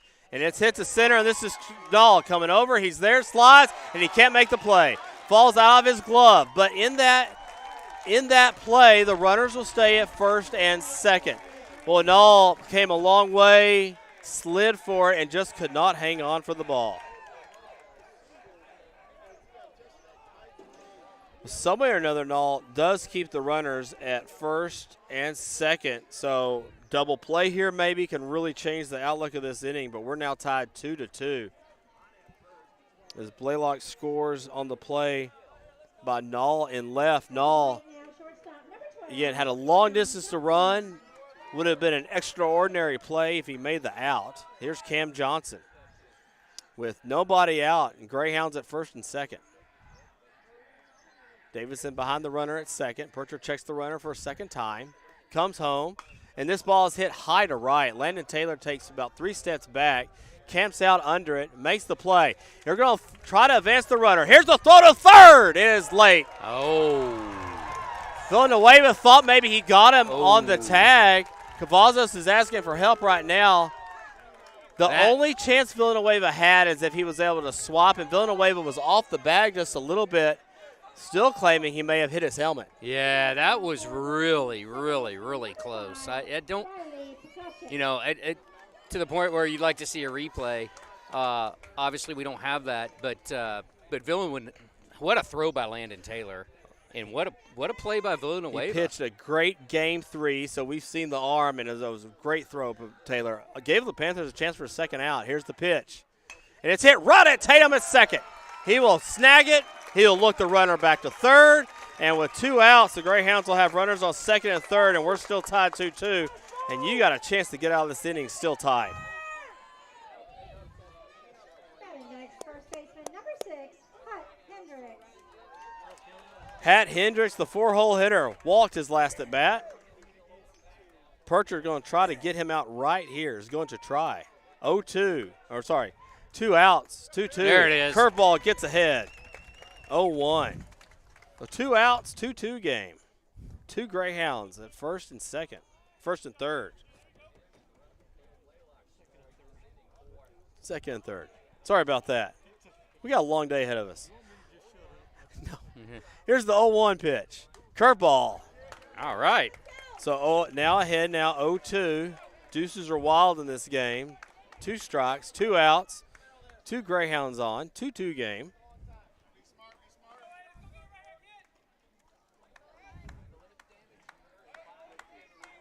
Percher trying to keep this game at 2-2. Has a chance way ahead here of Hendricks, the first baseman. Percher comes home with a curveball. It's grounded over Villanueva's head. He snags it. The long arm to first is not in time. What a play by Villanueva, because he kept that runner at second with that play and made that really, really close. Coach Cavazos is staying over in the dugout. He's not asking for any help here. He might have beaten that out, but Villanueva saves a possible run by snagging that ball and not letting it get over his head. It could have been 4-2 real quickly if Villanueva had not made that play. So at second stays Perez. At first now is Hendricks, and here's Jace Preston.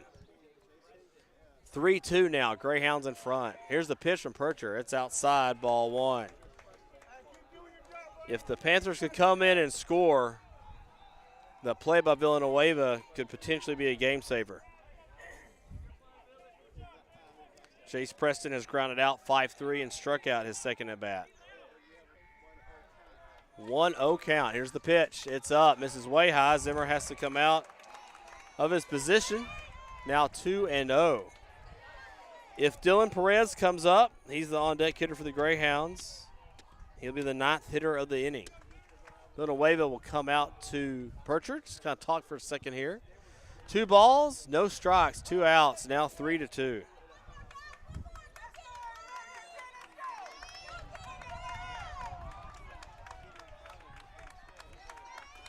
Lane Percher trying to keep this a one-run game.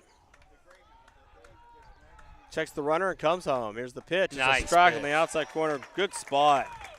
2-1. That's his 8th strike to 5 balls in this inning. Throwing a lot of strikes. That's more Percher-like. 2 balls, 1 strike, 2 outs. We need an out. Percher comes home. Outside is the ball. The fastball misses out. 3-1 count. If the Greyhounds wanted to gamble, this would be the time to start your runners on the 3-1 count.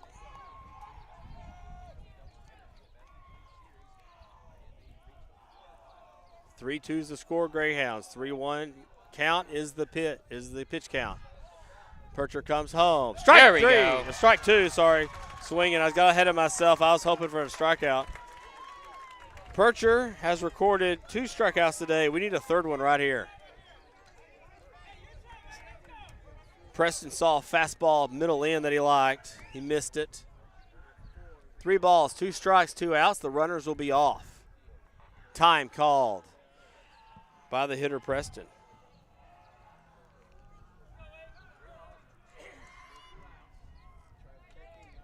So we will wait the runners to take off. Percher gets the signal from Zinner. We have another time. I'm not sure who called that one. We have the first base coach for Boerne turning to the first base umpire, and they're like asking something. He like shrugs his hands and doesn't know quite what we're asking for. Nonetheless, 3 balls, 2 strikes, 2 outs. Percher's set. Comes home. Here's the pitch. It's an outside ball 4.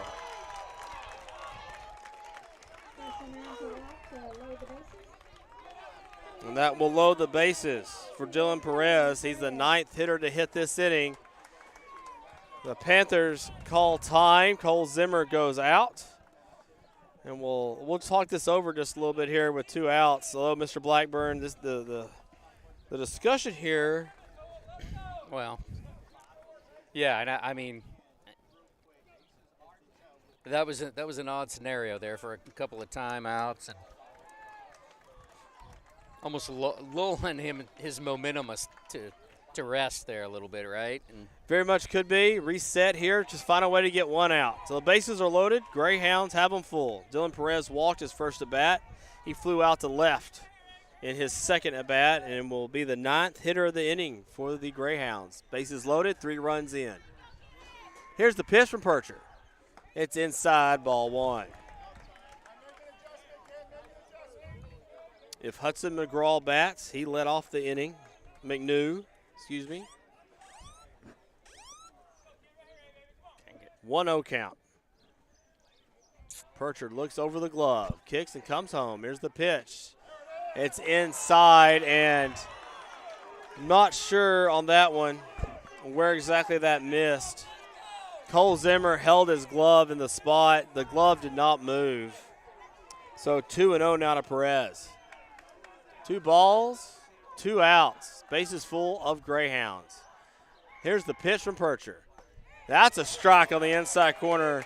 Maybe a little lower than the previous pitch, but it didn't miss much from the previous spot. 2-1.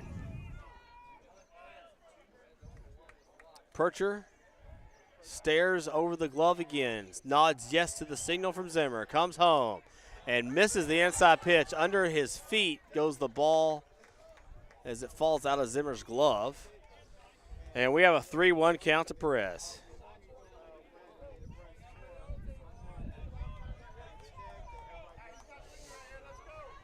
He's going to line out somewhere, Mr. Blackburn. Yeah, he's going to happen. We're just going to get out here. yeah, we're gonna nip this in the bud right here. Here's the 3-1 to Perez. Percher's throw. It's up high, ball 4. Another walk for Blaine Percher this inning. And another run is home for the Greyhounds. It's now a 4-2 game. Let's recap the inning for you here real quick. McNew singled. Blaylock was hit by a pitch. Hill was reached on a fielder's choice, and that was an error by the pitcher Percher at that point. So Perez then singled. We had a sac fly to right. We had a line drive to Tatum at second. And then we go single to Hendricks, a walk to Preston, walk to Perez. Blaine Percher receives a loud round of applause as he leaves the mound and heads to the dugout for the Panthers, shaking his head a little bit. Still nice work, senior. You've given your team a chance to win. So Caleb Thomas will now come on for the Panthers. We'll take a quick break here on the Navarro Panther Network. Caleb Thomas will have his warm-up pitches. Navarro trails 4-2. This is game 1 of the third round of the playoffs.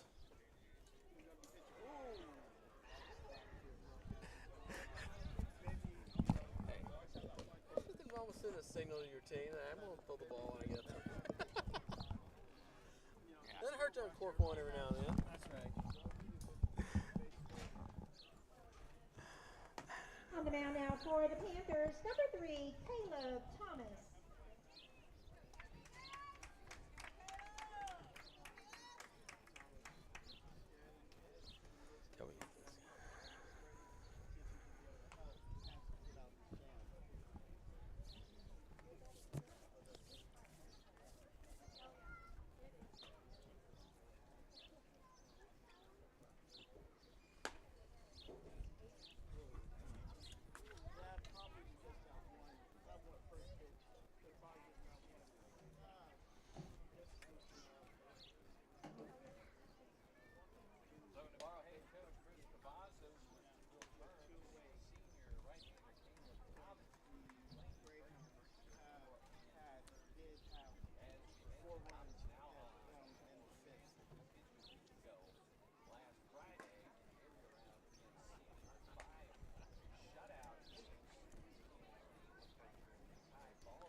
On for the Panthers here in the bottom of the fifth inning is Caleb Thomas.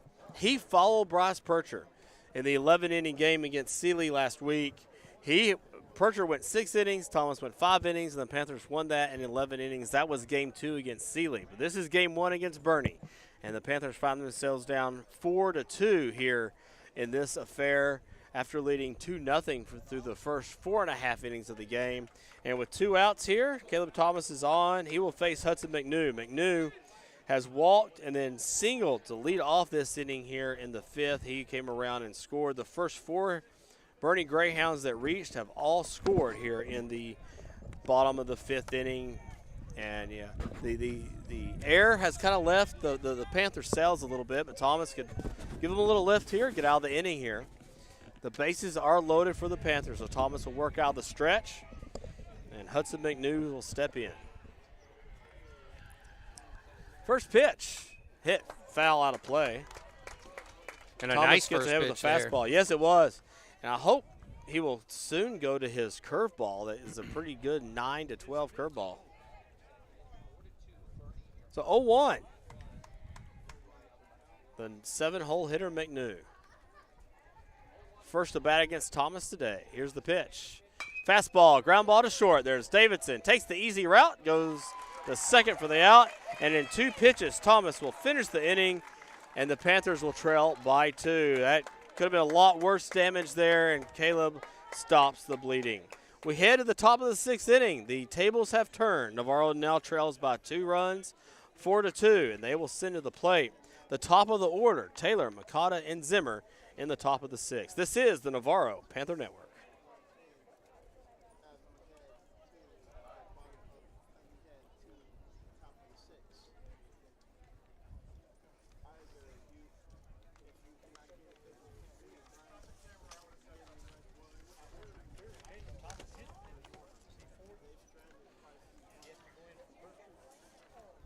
Yeah. Yes. Yep. Yeah. Same move they made in game 2 against Sealy.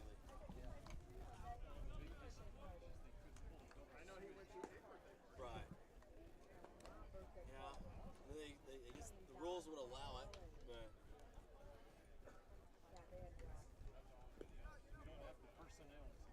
No, I don't think so. I like that. Double switch, sir. Yeah. Yeah. All right. Throw back to the National League for the doubleheader, before the designated hitter. That's right.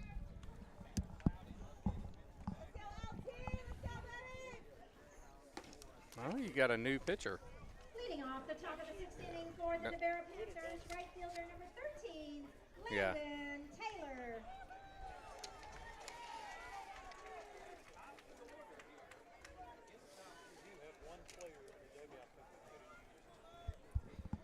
Landon Taylor on here in the top of the 6th inning. The Panthers trail by 2 now, down 4-2. Xander Cloudy will continue pitching for the Greyhounds. And playing a deep shortstop is the shortstop Johnson against Taylor. There's strike one from Cloudy. Cloudy throws that, does a little spin, checks down, looks down at the mound. I don't know if there's something wrong with the AstroTurf mound, but it's a 0-1 count now to Taylor. Here's the pitch. There's a fastball, stays in the outside corner. The count goes 0-2 to Landon. Panthers down by 2. 4 runs for Boerne in the bottom of the 5th inning. And we need to. This is it, Clay. We need to start chipping away at that. Ground ball to second. There's Paychecks there. Throws the runner out, and there's one away. Landon Taylor with the highest batting average on the team has not been able to record a hit today. He did reach on an error back in the 1st inning. Here's Marco Makata. He has singled and grounded out in 2 plate appearances today. That single came back in the 1st inning. Here's the pitch. It's a strike. Panthers have not had a hit since they went back-to-back singles in the 4th inning. Had a 1 hit in the 3rd. 2 hits in the 1st.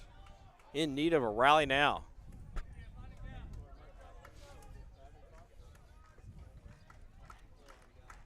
The 0-1 pitch is low.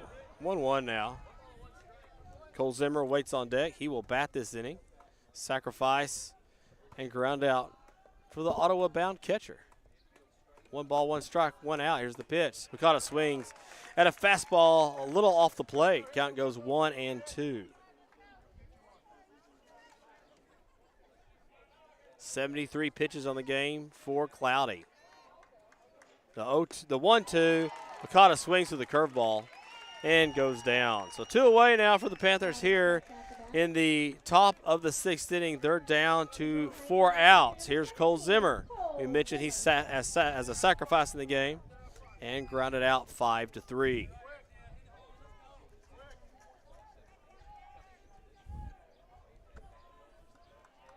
First pitch to Zimmer. It's a ball in the outside corner. Count goes 1-0. Some clouds have moved in here.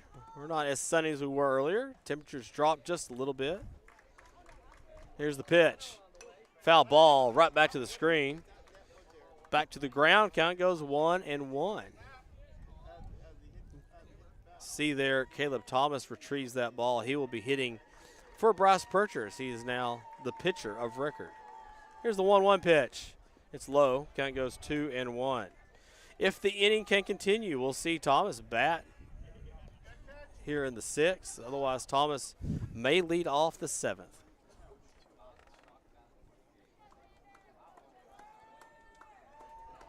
Two balls, 1 strike. Pitch 78 coming from Cloudy. It's a curveball. It misses away. Count goes 3-1.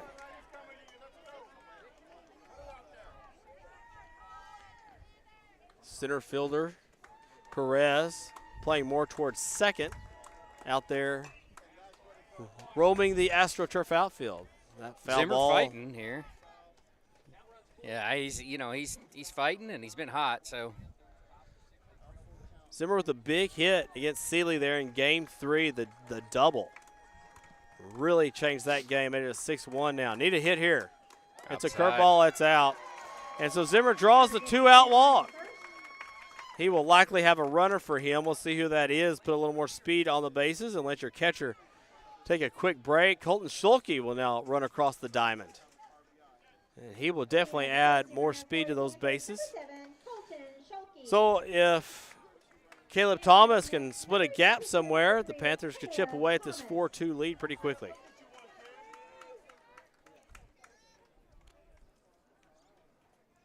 So here we go, Clay. Yeah, better take advantage of all the runs you can get right now. I mean, that's right. You got 4 outs left. Be nice to get one here. And Thomas looks at strike 1. Thomas hasn't seen Cloudy all day. Doesn't hurt to watch one pitch. Although he may not get another fastball of that variety. Here's the 0-1. Fastball stays away. And Schulke has stolen second. The throw was off from Blaylock. Schulke would have had a shot at it either direction. So Schulke comes in and steals a base. Yeah, it was a little outside. And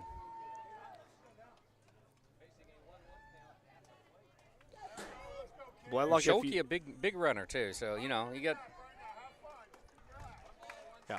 Schulke, big runner. He can score on a single now. The 1-1 pitch to Thomas. There it is. Fastball fouled back into Blaylock's glove. Count goes 1-2. Good pitch. I know why he swinged at that one. Absolutely. Fastball pretty much down the middle. Get ready for a curveball here somewhere. That 9-12 variety from Cloudy. 1-2 count now. And Thomas will not have seen that pitch all day long. Thomas asks for time, steps out.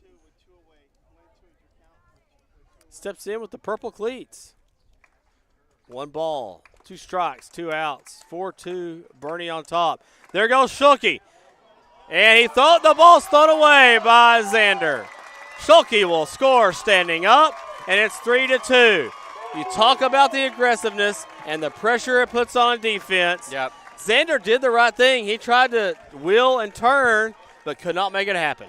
That's right. And, you know, that's huge in the grand scheme of things. That was the run I was talking about. Get that run, and let's chip away at him. If you could keep this where it is now, it changes your entire approach in the 7th inning. That's right.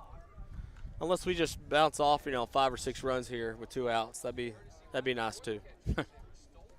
So we'll talk about this here in just a second on the mound here for Boerne as they scored 4 runs there in the bottom of the 5th inning. I was going to chronicle that. I don't think I'll have time to do so now as the Greyhounds conference is over. And back to the plate comes Caleb Thomas. They'll have a 1-2 count. Panthers still a run here in the top of the 6th inning. Xander Cloudy tried to throw out Colton Schulke. As Schulke had a good break at second, was going to steal third. And with the ball thrown away, it's now 4-3. Panthers trail by 1. Caleb Thomas with a 1-2 count. Here's the pitch. Swings through a fastball in the outside corner. The inning is over. But the Panthers grab a run, and I mean grab a run. They found a way to sneak that one across.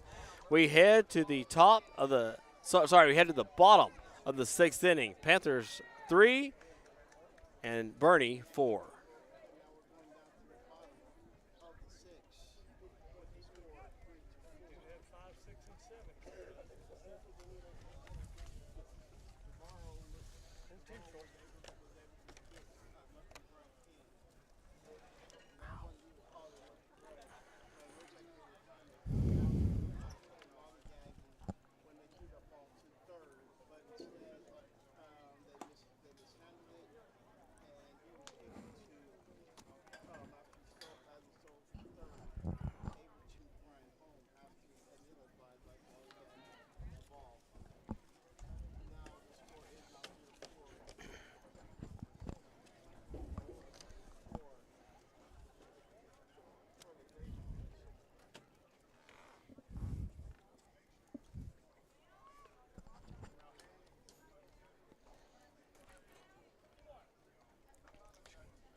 We head to the bottom of the 6th inning. Panthers trail 4-3. We're able to sneak a run across on a throwing error by Xander Cloudy. Colton Schulke came home and scored.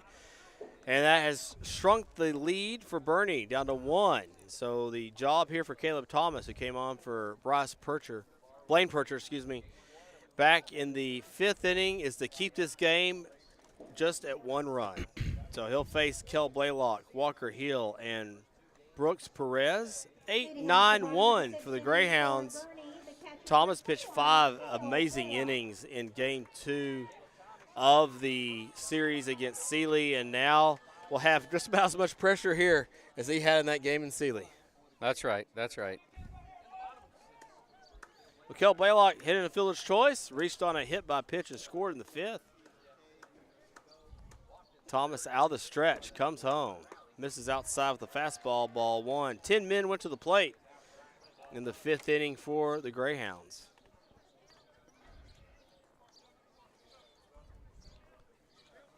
Kind of a short windup, if you will. It almost looks like a stretch windup. hybrid from Thomas. Here's the pitch. And this is hit to left field over shortstop. It's going to fall for a hit.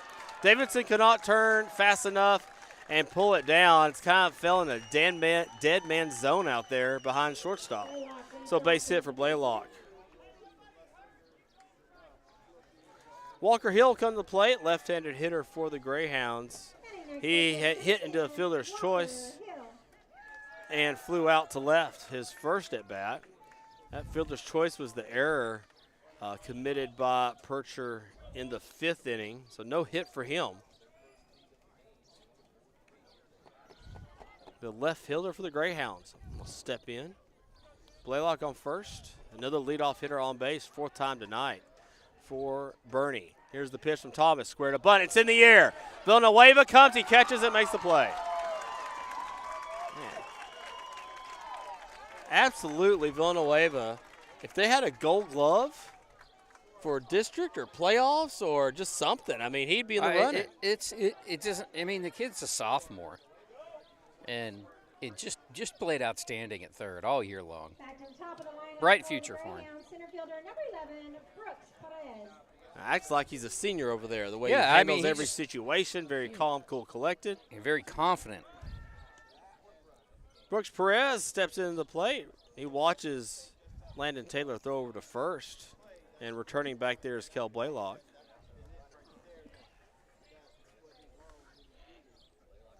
Out the stretch, Thomas. He has one out. Here's the pitch.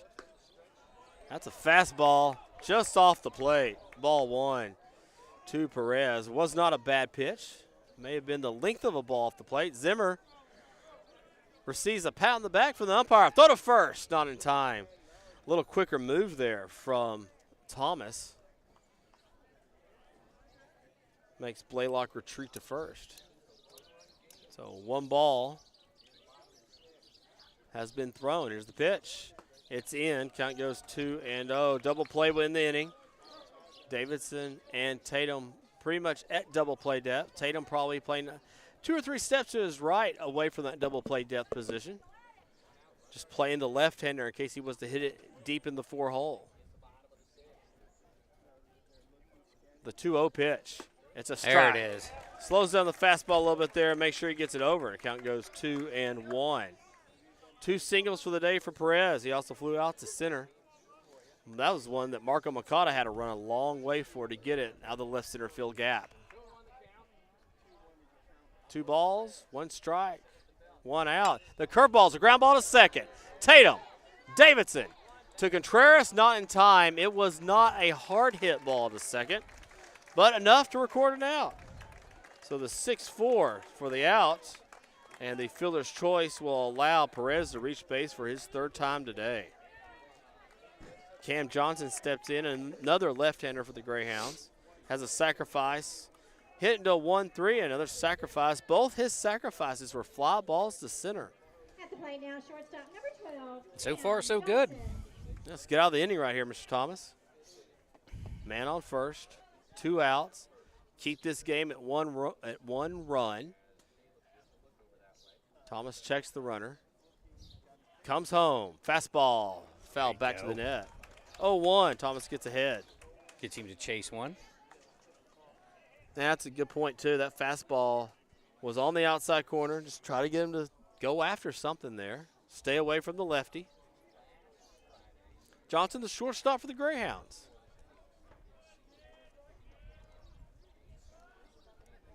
Tatum playing a little further now into the hole. I like Contreras. I know you can't see him in the screen, but he being the left-handed catcher he is, right-handed thrower, he's able to catch the ball with the runner on first and swap around the back part of the bag. Here's the 0-1. There goes the runner. It's a ground ball. Davidson can't get it, or Davidson comes in and gets it. Throw to first is not in time. It was a slow roller. Thomas, as tall as he is, tried to bare hand that and just could not pull it down. And it was just way too slow for Davidson to really have a chance to make a play at first. Infield hit for the Greyhounds. Thomas plays basketball. He's tall, he's lanky, and that ball just was not in his reach. Yeah, just big hands, too. I just couldn't get to it, you know. But that's okay. You Hey, know? getting out, you're still fine. You're down Yeah. by a run. So Paycheck checks in. He flew out, struck out, and popped out to second. Lined out to second, excuse me. Thomas comes home, and they left the runner stranded. There goes the runner to third. The throw is not in time. The hand went to the back of the bag, and that's what may have made the difference down there. Now, we said Davidson was left stranded at second there, so I think Thomas may have missed a pickoff move to second. He came on home. The pitch was a ball, so runners have advanced now to second and third with 2 outs. The Greyhounds are trying to add to this one-run lead, and now the Panthers are going to put the number 3 hole hitter Paycheck on base. The intentional walk will go down. That will set up the force at any bag, and Hat Hendricks will come up. Hendricks has lined out to short. He walked and also singled in the 5th inning with an RBI. That was how the run started for the Greyhounds there in that 4-run 5th inning. Right now, the faithful 4-run 5th inning. Here's the pitch. Ground ball foul. That's back toward the Panther dugout on the third base side. That is strike 1. Thomas with the bases full of Greyhounds, looking to end this inning and keep it a 1-run game. Panthers trail 4-3 as a 4-run 5th inning that has changed the outlook of this game. Here's the pitch. It's low, it's away. It's now 1-1 on the count. Panthers led most of the game with a 2-0 lead through 4.5 innings. And Thomas will look to keep this a 1-run game. The 4-hole hitter Hendricks stares at Thomas. Thomas comes home. The pitch is outside. Curveball misses out. Now 2-1. You're going to have to challenge Hendricks at some point here in this at bat. Yeah, I was about to say, you got to throw it in the zone and or he'll get him to chase something. It's got to be close though. 2-1 delivery. It's a strike on the outside corner. The P at the knee. 2-2 count.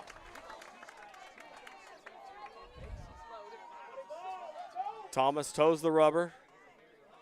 Checks in at Zimmer. 2 balls, 2 strikes, 2 out. Big pitch here for the Panthers. Find an out somewhere and trail ball 1. Here's the pitch. Popped him up. This is foul out of play. We'll go back over the netting and we'll do 2-2 all over again. At the conclusion of this game, we'll go on a little bit of a break as we'll reset for game 2. Both teams playing the doubleheader today. Get games 1 and 2 of the series out of the way. 2 balls, 2 strikes, 2 outs. Thomas comes home. It's a curveball. It's up, and it must have just missed the strike zone. Thomas started walking off the mound. He thought he had it. It did start high, but it did have a good break to it. That was sitting right behind it. Wow. Full count. 3 balls, 2 strikes, 2 outs. The carousel will start when Thomas pitches. Here comes the pitch. Curveball, foul down the third baseline. That curveball was lower in the zone, probably more letter high to belt high versus above the letters and moving in below the letters. So we'll do it again.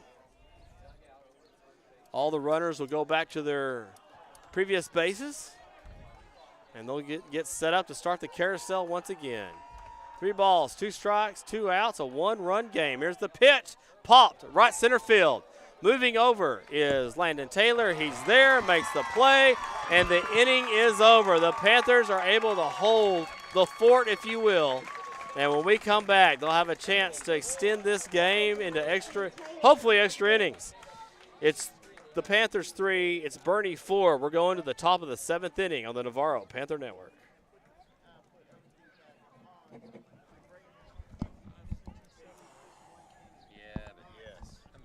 I think they missed one. So he's got an extra. Well,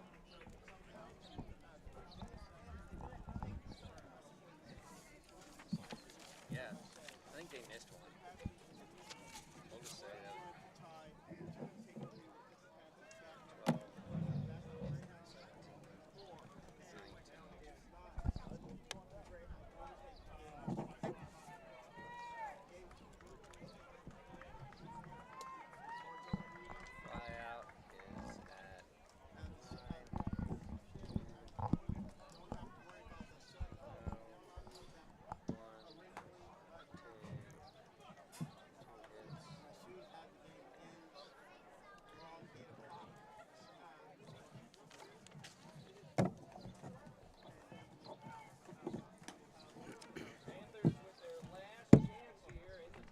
Xander Cloudy on for the top of the 7th inning. He will look to close out for the complete game. The Panthers have not recorded a hit since the 4th inning.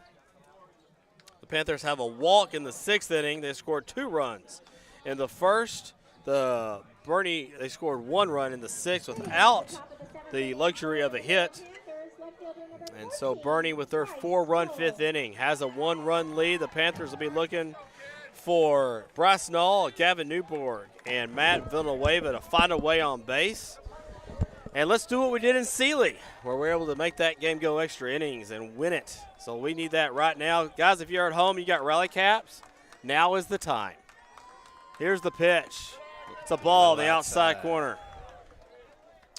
Mr. Lance, how many pitches do we have from Mr. Cloudy?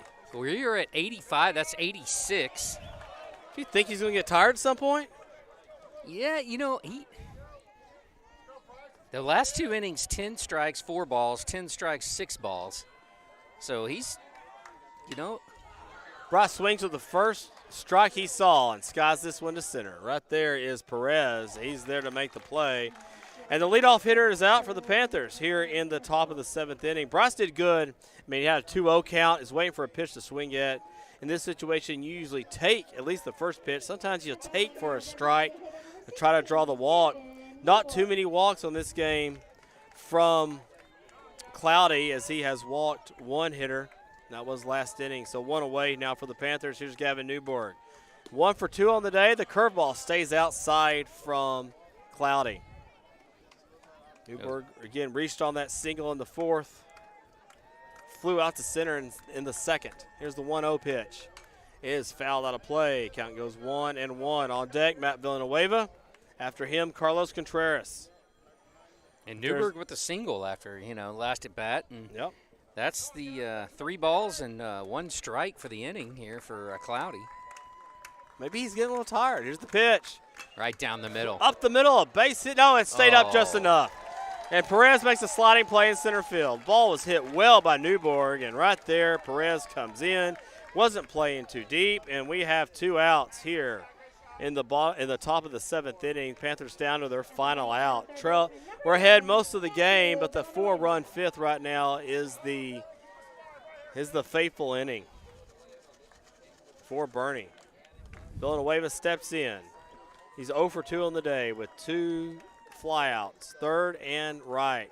Here's the pitch. It's a strike on the outside corner. On deck, Carlos Contreras. Stick around. If this thing ends up being over, we'll be back in about 20 minutes for game 2. Here's the pitch. It's outside. 1-1 count. Bryce Knoll is throwing game 2 for the Panthers, so if they come back and win, he can give them the series. If not, his job will be to extend this to Saturday. Here's the pitch. It's low. Count goes 2-1. Getting the first 2 games out of the way no matter what happens here tonight in Marion. 2 balls, 1 strike, 2 outs. The Panthers need a hit to stay alive. Here's the pitch. It's low. It's a strike on the inside corner. Count goes 2-2. 2 balls, 2 strikes, 2 outs. Last strike now. Panthers trying to find a way to keep this game going. Get it to extra innings. Here's the pitch. Strike 3, swinging. Villanueva goes down. And a complete game. 4-3 win for Xander Cloudy. And we'll wrap this up here pretty quick, then we'll reset our switches for game 2. Very impressive outing there by Cloudy. He gives up 2 runs there in the 1st inning. And not even gets up to hit, but the Panthers kind of scrape and crawl for a run there in the 6th inning, but it's not enough. The Boerne pitching wins this game. Yeah, it was the big inning, and but it still was a 1-run game there. We just couldn't get anything going in the last inning.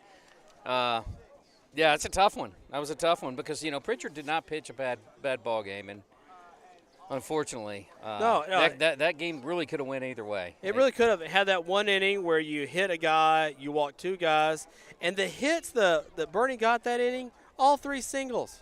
That's right. So it's not like they're just pounding the ball over the field or anything. No, not at all. So Not at all. on that note, we will reset our switches. We'll get our lineup cards ready for Game 2. Boerne takes Game 1 4-3. And the Panthers will now find themselves where they did against Sealy with their backs against the wall. This is where they responded, won the game, and extended us to a Game 3 last weekend. We'll look for the same. I see some of the Panthers headed down to the cages, take a few cuts. And when we come back on the Navarro Panther Network, we'll set the table for Game 2 of this doubleheader between the Panthers and the Boerne Greyhounds. Game 2 is about 15 minutes away here on the Navarro Panther Network.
And welcome back to Marion High School in Marion, Texas. We're getting set for Game 2 of the third round of the playoffs here between Navarro and Boerne. This is the regional quarterfinals. Both teams decided to play 2 games on this Friday evening. We played Game 1 at 5 o'clock, and the Greyhounds came away as winners in a 4-3 contest.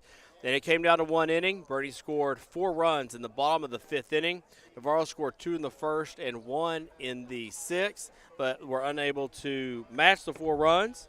And so now we're here as the Panther fans trailing 1-0 in this best-of-3 series. So Game 2 will either send the Panthers home or we will see you on Saturday. Now, it was 1 week ago that the Panthers beat the Sealy Tigers in Game 2. Following a 4-3 score in Game 1, they went 11 innings and extended the game into what ended up being Monday. Extended the series into what ended up being Monday as it rained over the weekend. And now we are going to try to find a way to do the same thing here. So pitching in Game 2 is Lester Lesturgeon for the Greyhounds. His last time out against El Campo, he went 6 2/3 inning, allowed 3 runs, 7 hits, 1 walk, 6 strikeouts, and threw 107 pitches. He'll be up against the Panthers' ace, Bryce Nall, who's thrown 77.2 innings this year, has a 6-9-3 overall record, has allowed 10 earned runs over that time period, has walked 28, and struck out 123 players over 77 innings. He has a 0.9 ERA. So, Mr. Blackburn, we were going over the kind of the stats from the last game, just kind of breaking it down, and I think that 5th inning just came down to, what, 3 or 4 free passes, 3 singles there by Boerne. None of them were hit very hard, and we had the 1 error. No, and I think the throw over to third by Pritchard was the one that really kind of hurt the most because, it's one of those plays where, the momentum changes a little bit with that play. So I think that was the one that. Especially with all the men on base. Right.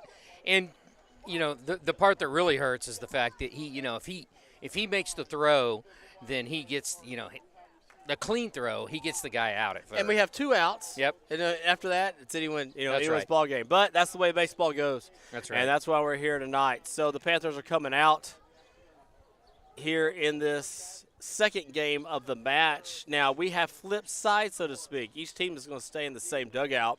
But the Panthers are now the home team here in Game 2, and the Greyhounds are now the visitor here in Game 2. And there will be a coin flip, I believe, if we were to make Game 3.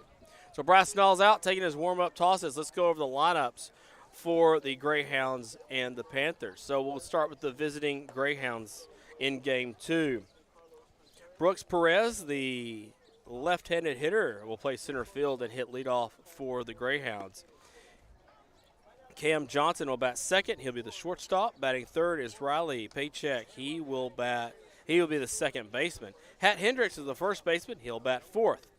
And Jace Preston, he's the third baseman. He'll bat fifth. Dylan Perez will bat sixth. He'll be the right fielder for the Greyhounds. Hudson McNews, the designated hitter, he bats seventh. Cole Blaylock is the catcher. He bats eighth. And Walker Hill's the left fielder, and he will be batting ninth for the Greyhounds. Landon Taylor will lead off for the Panthers. He's the right fielder. Marco Makata is the center fielder and will bat second. Cole Zimmer is the catcher and will bat third. Bryce Percher will be the designated hitter for the Panthers, and he will bat. We got too many scorecards around here. Now he'll bat fourth for the Panthers. Bryce Nall is batting fifth for the Panthers. He's the pitcher. Gavin Newberg, the left fielder, will bat sixth. Matt Villanueva will bat seventh to be the third baseman. Carlos Contreras bats eighth.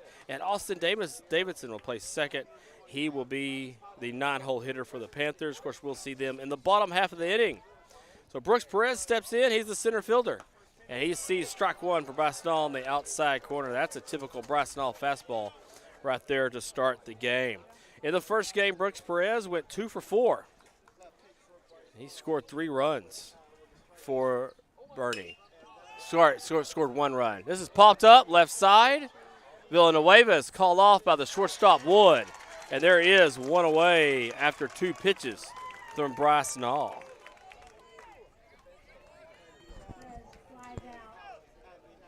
Cam Johnson, the left-handed hitting, right-handed throwing shortstop, bats second for the Greyhounds. He went 1 and 2 in that first game. Had 2 sacrifices, moved some runners along. And bats here with 1 out here in the top of the first inning. Here's the pitch from Nall. Fastball foul off the left side screen. Mr. Blackburn, I got to tell you, I don't know how many times I'm going to flip who's home and visitor in this game, in the bottom of the inning, the top of the inning. I tell you. Usually in the doubleheaders, you stay where you are. Stay where you are, yeah. That's right. But it's not college here. This is high school baseball playoffs. Nall's ground ball is hit. It's a base hit.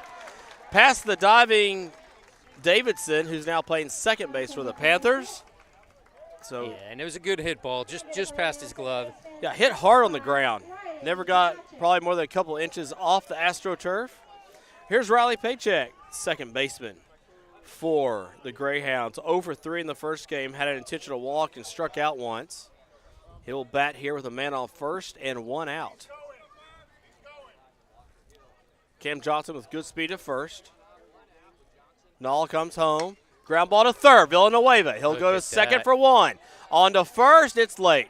And the throw will go off the netting of the Greyhound dugout. So the fielder's choice records the second out of the inning. 5-4. And again, the vacuum at third, Villanueva makes the play. He makes a good play on the ball. The throw, because of the left-handed hitter, Davidson was playing really far in the 4-hole. Right. It took him a little second to get over there, so the throw wasn't as good. I think Villanueva was like, hey, where's my guy at second? Well, 2 outs, man on first. Nall's first pitch is a curveball strike. Gets ahead with the curveball to Hat Hendricks. Hendricks 1 for 3 in the last game. He also walked.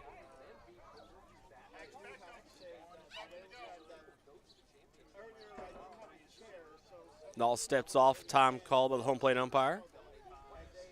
Now checks the runner at first. Comes home. There goes the runner. The throw down to second is offline.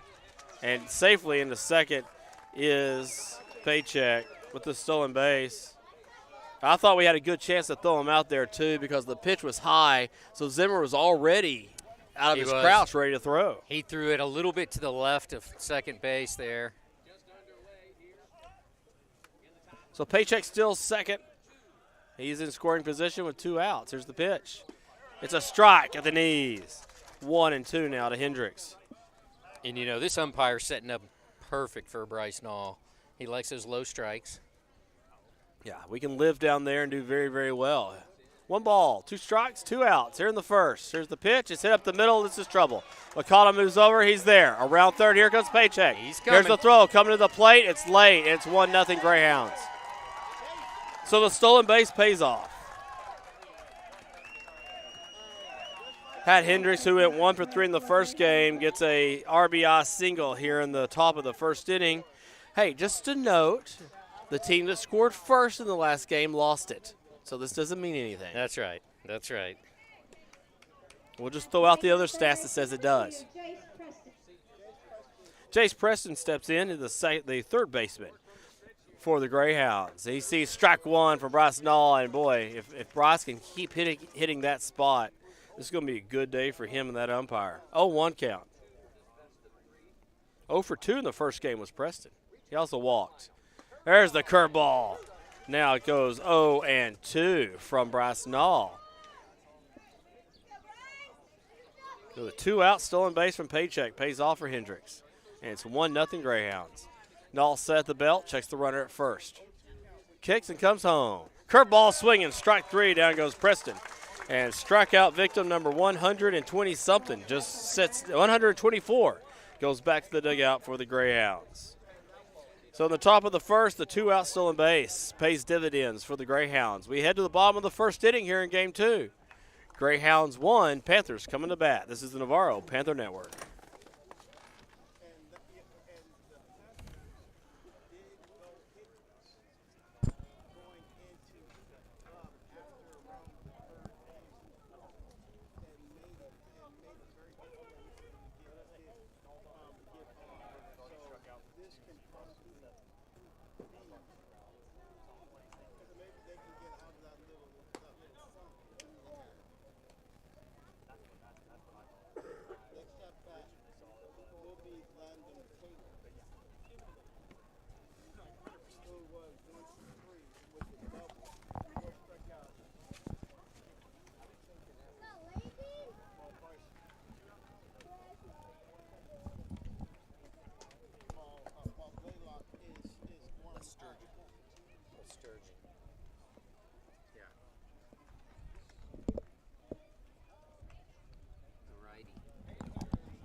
We head to the bottom of the first inning. Panthers trail 1-0. Lander Les Sturgeon has come on for the Greyhounds. He will make this start his last time out against El Campo. He threw 6 2/3 inning, allowed 3 runs, gave up 7 hits, 1 walk, 6 strikeouts, threw 107 pitches. And so tonight the Panthers will hope to touch him up a little bit. They need a win to continue this regional quarterfinal.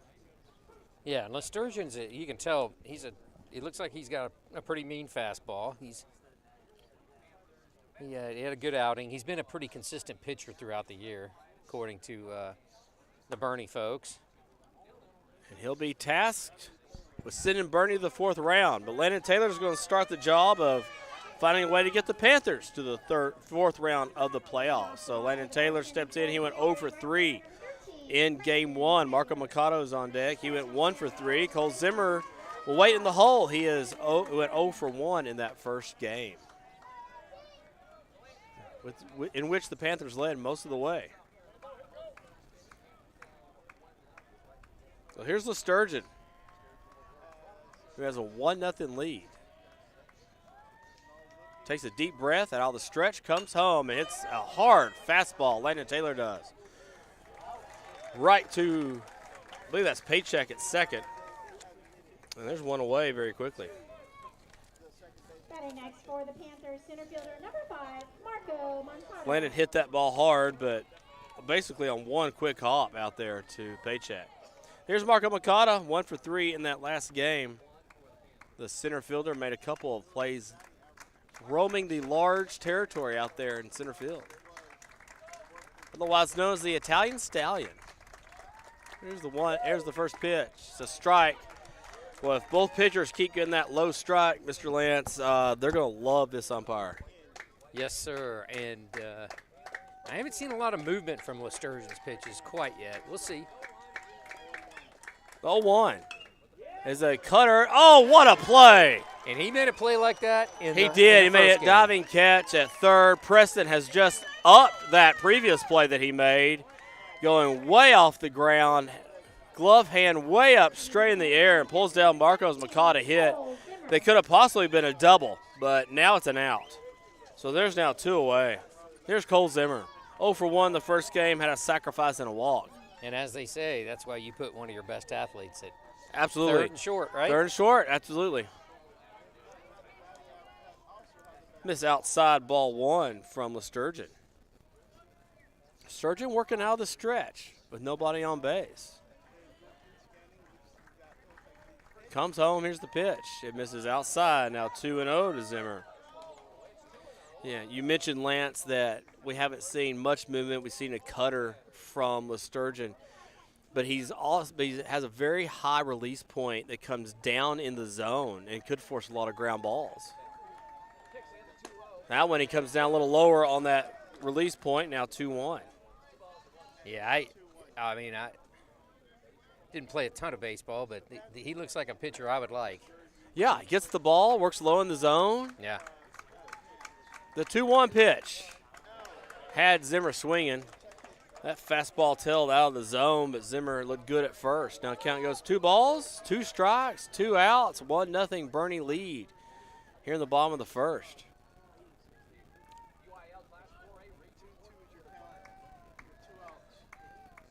Les Sturgeon takes a deep breath and comes home. Zimmer watches a fastball up. Count goes full. Zimmer in the last game with 2 outs did have a walk. We'll try to mimic that here in the first. The 3-2 pitch. Strike three, swing on the outside corner, and you're right.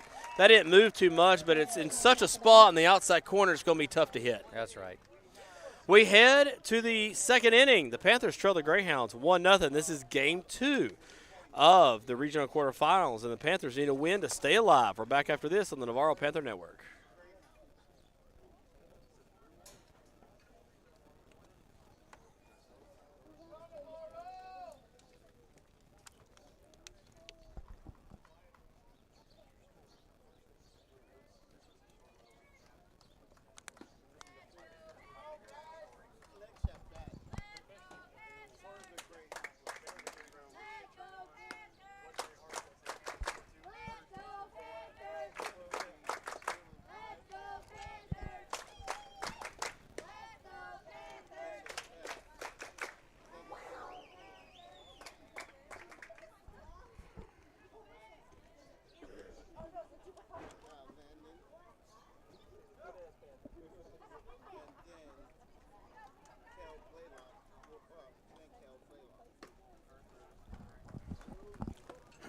Brasnall completes his warm-up pitches as we head to the top of the second inning, Boerne in front 1-0. They were able to push across one run with 2 outs. Paycheck stole second, and then Hendricks knocked him in on an RBI single to center. And that's how we're at 1-0. So Brasnall back out for the second inning. Panthers now the home team. So this is the top of the second inning where Boerne is hitting here in game 2. Knowles, first pitch, is hit to left. It's an outside fastball. Hit to left and goes to the wall. So Perez will go into second, slides needlessly, and will have a leadoff double. That outside fastball was in a good spot, but Perez just went the other way with it. And when it did that, it held away from Villanueva and left and went all the way to the wall. Here's Hudson McNew, the designated hitter for the Greyhounds, with a 1-0 lead. Will try to find a way to tack on here. This is early. We are in the top of the second inning. Here's the pitch from Nall. It's a curveball, stays high, ball 1. Shadows starting to creep across the field here in game 2. Had a full sun out in game 1.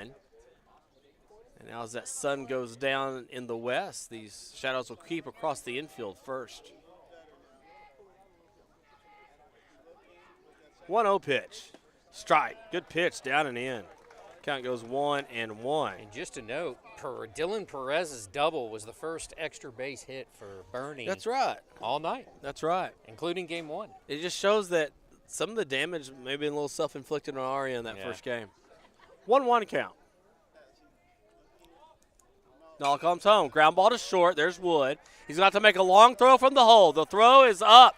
Contreras gets his foot back down the bag. Man, Wood makes a great play there, getting the ball over Contreras, because Contreras had to go up and get it and get his foot back down, but it took the strong throw to even have a chance for the out. So 1 away on the 6-3, and the Panther defense will come in here. Villanueva, Wood, and Davidson all have come into the cut of the grass. So will Contreras at first. He'll play more in the baseline. And here's Cole Blaylock, the number 8 hole hitter. He has a Greyhound at third. Here's the pitch. Hit into center, so look out. Makata is there. He retreats. He's got to make a great throw. Here's the throw in from center. Makata's throw is to Zimmer, but it's late. Man, if Makata could have been, I don't know, 10 or 20 feet in front of where he was based on the hit. Yeah. It was a good hit. Right. He would have had a shot to throw him out.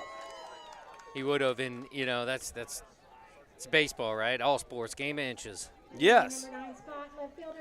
So Blaylock knocks home the leadoff double Perez, and so it's now 2-0.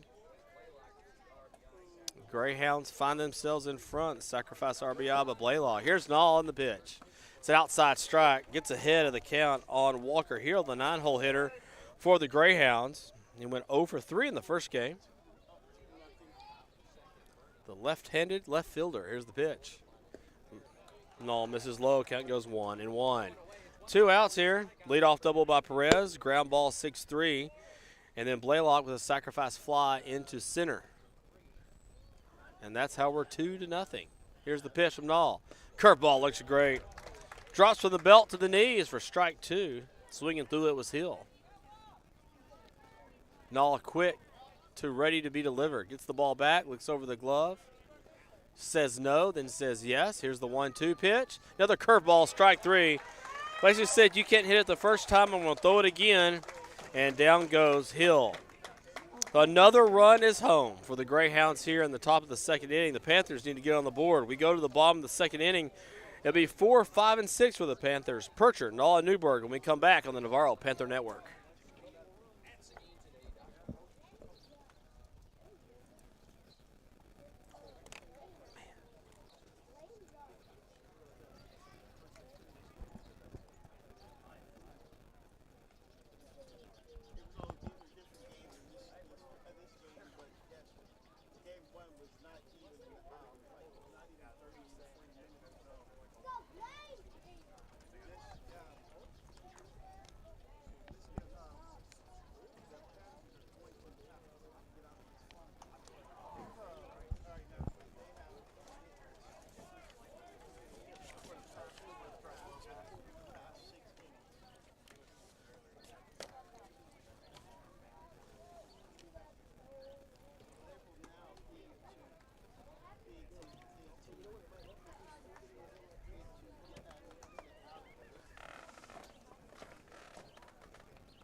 Lester Sturgeon back on for the Greyhounds here in the bottom of the second inning. Navarro is now the home team here in game 2. We'll try to keep that straight as we move forward. Navarro down 2-0 as the Greyhounds have found a way to push a single runs across here in the first and the second innings to put Navarro, whose back is against the wall here in the series. They're down 1-0. They need to find a way to get a win, and like they did last week against Sealy, and force a game 3 in the series. Bryce Percher will lead off here in the bottom of the second. Sorry, Blaine Percher, then Bryce Nall, and then Gavin Newberg for the Panthers. 4, 5, and 6 against Sturgeon. Paycheck will back up and deep into the 4-hole against the left-handed Percher. The left-handed hitting Percher, the right-handed throwing pitcher, who threw in game 1. The Sturgeon will come home. His first pitch is a breaking ball out off the corner. Tries to come in the back door there to Percher.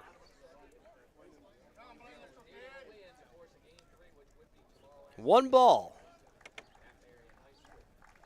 Percher swings the bat. Here's the pitch. Tries to come back in after coming out, and it goes too far in toward the back foot of Percher. Count goes 2-0.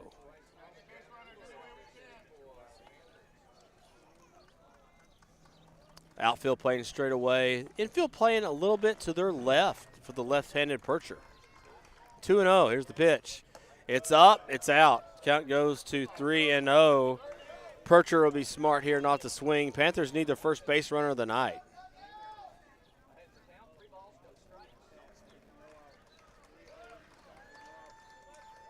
Sturgeon sets below the belt. Takes a deep breath and comes home. It's a strike. It's a fastball. Pretty much down the middle. Count goes 3-1.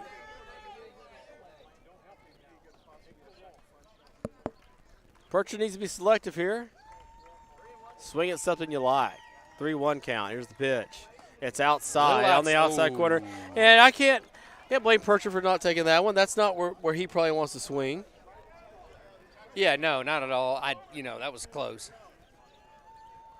Full count pitch to Percher. Try to get that corner again, it looks like. And he does, and he gets him looking. Oh, no. That pitch may have been just a little further out than the 3-2, but now there's one away. Yeah. Percher thought he had the walk. Yeah, I did too. I thought that ball was outside. I didn't even think it was really even that close, to be honest. Here's Bryce Nall. He's your pitcher for the Panthers. With Sturgeon set. Sets below the belt, takes the breath, comes home. Nall watches, strike 1. Pitch moved in a little from Nall, from his Nall's elbow, if you will, over to the inside part of the plate. Count goes 0-1. Marion. Birdie playing pretty much straight up now defensively. That fastball is on the outside. This is just a tad out. Count goes 1-1. Null last game 1 for 3. Time call about the catcher. We're going to have to adjust the glove a little bit. We tie off one of the back strings. I like the speed in which Sturgeon is throwing, but I didn't think he was throwing that far that we're breaking stitches or anything. So 1 ball, 1 strike, 1 out. Sturgeon looks in. Here's the pitch to Nall. Nall flies this one to center. It's pretty high. Got a little bit under that one. Yeah, he did. Back goes Perez, and you're right. I mean, he just got a little under that one. That sent Perez back a little ways. If that was a line drive, that thing's probably going to the wall. Yeah, and, like I said, I tell you, man, Sturgeon throws a lot of pitches, I think, that are hittable. He does throw a hard ball, but, man, he puts a lot right there down the middle. It leaves it up to the hitter to do the work. Here is Gavin Newberg, left fielder for the Panthers this game, as Nall's pitching with 2 outs. Looking for the first Panther runner. That pitch is outside for ball 1. Villanueva, if the inning is extended, is on deck. He's playing third base for the Panthers. 1 ball, no strikes. The bat waving off the shoulder of Newberg. He will fly this one to center tube. In comes Perez. No, it doesn't even leave the infield. Right there is Paycheck, and the inning is over. So strikeout, fly out, and a pop out ends the inning for the Panthers. They still have not recorded a base runner. We go to the top of the 3rd inning. Boerne 2, Navarro nothing. Navarro baseball will continue in a moment.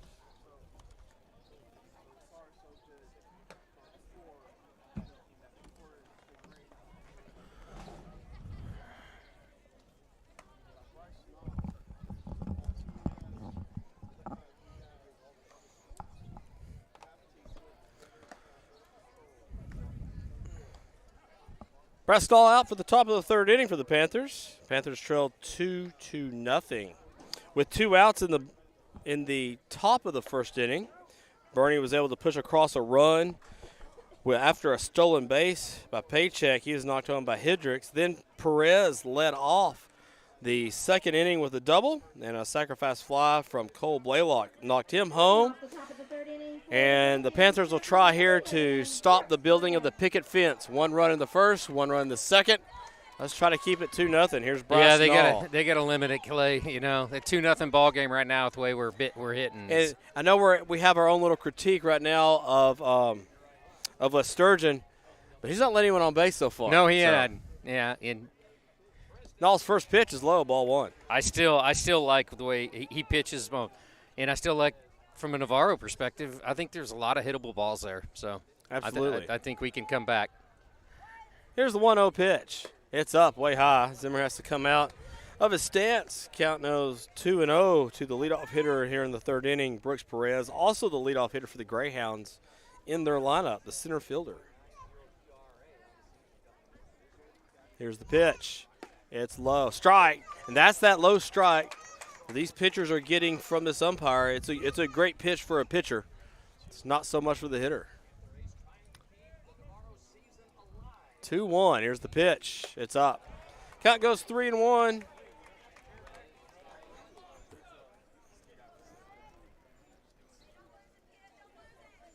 So Nall down 3-1. Has the ball and ready for the pitch. Here's the 3-1. There it's you a strike. go. Oh, I guess that was just a little up, Mr. Blackburn. I don't know. That's another one I'm kind of scratching my head on, Clay. That looked really good. And I don't know if anyone's got a better view in the house other than me and you. Right now, we have top-notch seats. I'm not going to lie. Yeah, This is pretty good. No doubt. Yeah, they'd pay $1,200 for this at a Ranger game in the playoffs. That's right. So the man on first, here is Cam Johnson. Nall's pitch, strike, swinging low in the zone. That's that inside. Good fastball from Nall. Down inside at the knees. Good speed on first with Perez. Johnson had a single in the first inning. He's now 1 for 3 in this series, 2 for 3 in this series. Nall checks the runner twice, comes home. It's a bunt. It's foul. Hit behind home plate. Count will go 0-2 quickly on Johnson. Perez walked to lead off the inning. He's at first. Navarro playing at double play depth in the infield. Mikata about 20 feet to his left and center. Here's the pitch. It's loaded, gets away from Zimmer. Hits the dirt. The wild pitch will move the runner up 90 feet. The Greyhounds are trying to find a way to make that happen anyway, and there's the gift. So with nobody out, it's a 1-2 count to Cam Johnson. He has the man scoring position. Nall checks the runner and comes home. And it's a foul ball. Johnson swung into that, but the ball kept running in on his hands. And we'll do the 1-2 count all over again.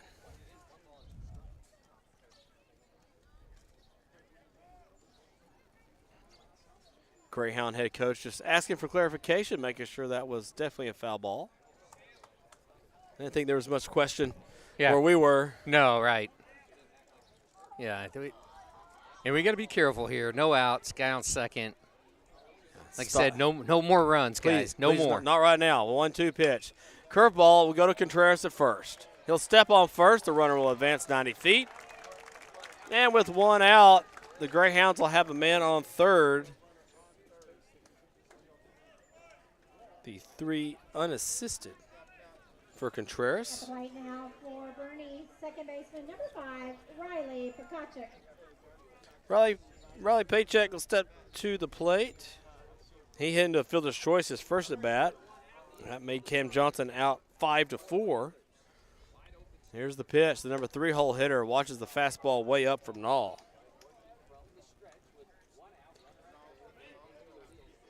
Hat Hendricks waits on deck.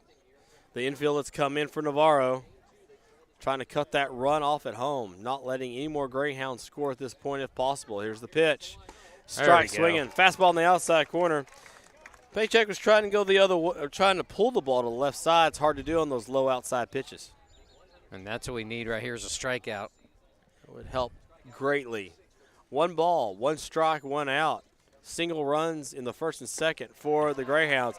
There's that same fastball at the same height, a little more over the middle of the plate there from Nall. Count goes 1 and 2. I'm not going to speak too early, but he seems really behind a couple of those pitches by Nall. Yeah, he's not taking good swings. No. You know, not much confidence in that swing. Here's the 1-2 from Nall. Curveball's away, and it gets away from Zimmer. Squirts off toward the pitcher's mound, and in to score is Perez. He reached on that leadoff walk, and it's now 3-0. The Greyhounds keep chipping away. Run in the first, run in the second, and now a single run in the third. And that picket fence out there just keeps building up.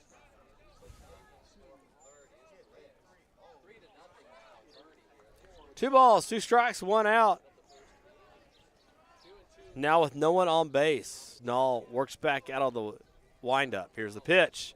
And it's a fastball up at the zone. They had him swinging at 2 low fastballs during the at-bat, and then they go all the way up the ladder there for the strikeout. And that's Nall's 3rd strikeout. He's got 1 per inning here. But he's down 3-0. So. Little behind his clip, you know? Yeah. Little behind his clip. 77 innings, 127 strikeouts. Here's the pitch. And Hut Hendricks fouls that one back. Boerne just doing a real good job right now manufacturing runs. And absolutely. Stolen base with 2 outs. They move the double into scoring position. That was back in the second. There's a strike from Nall. Count 0-2 to Hutt. Nall quick with the ball. Time called by Hendricks trying to break up the rhythm for Nall. Nall, a quick picture, gets the ball back, gets the signals ready to go. The 0-2 pitch.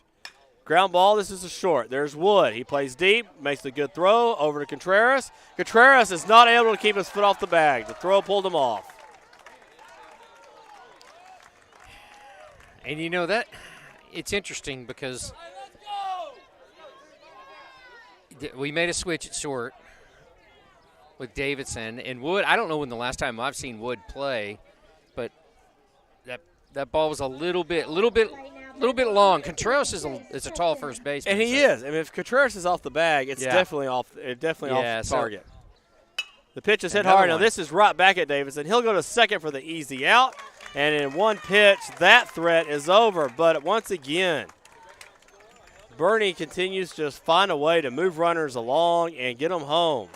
After 2.5, it's Boerne 3, Navarro nothing. The Navarro Panther Network will continue in a moment.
Sturgeon completes his warm-up tosses. We head to the bottom of the third inning. Navarro, the home team here in the second game. We'll send to the plate here in the bottom of the third. Villanueva, Contreras, and Davidson. They're searching for the first runner of the day. So far, Sturgeon has faced 6 Panthers and retired all 6 in order. Villanueva in the first game was 0 for 3. He'll look to break through here right now. The pink bat, pink sleeves, pink gloves, pink shoes in honor of the members of his family who have overcome breast cancer. The Sturgeon's first pitch, swinging strike, the cutter, comes from the inside part of the plate to the middle, and swinging through it is Villanueva. The Sturgeon, another quick worker, gets the ball, gets a signal, sets below the belt. Here's the 0-1. Oh. And the helmet. That's why you wear them. Villanueva says no problem. Runs down to first, grabs the hand protector so when he slides into second, it won't hurt him at all, and he's ready to roll. At least he ruined his own perfect game. Nobody else did it for him. Yeah. So Carlos Contreras will step in, but before that, he'll walk down to head coach, Coach Cavazos. They'll have a quick talk about what they're looking at here. They'll give Villanueva a chance to get his hand protector on there at first. Hey, maybe that's what we needed. You know, we just need to get a base runner. Yeah, put a little pressure on him. Right. Nobody out. Here's Contreras. Down 3-0 are the Panthers. And looking for a run any way they can. Carlos does turn. Third baseman comes in for Boerne, and it's up, and it's above Contreras. Contreras was already bent down to bunt, and the ball just stayed above him. Preston at third for That's the Boerne second was the one one that's- charging in. It's been right at the Navarro batter there. And there's a bunt. Nice Contreras bunt gets there. it down Oh. and will bounce foul. Count goes 1-1. Boy, we were reading that one from up here. I thought that one was going to hug the line.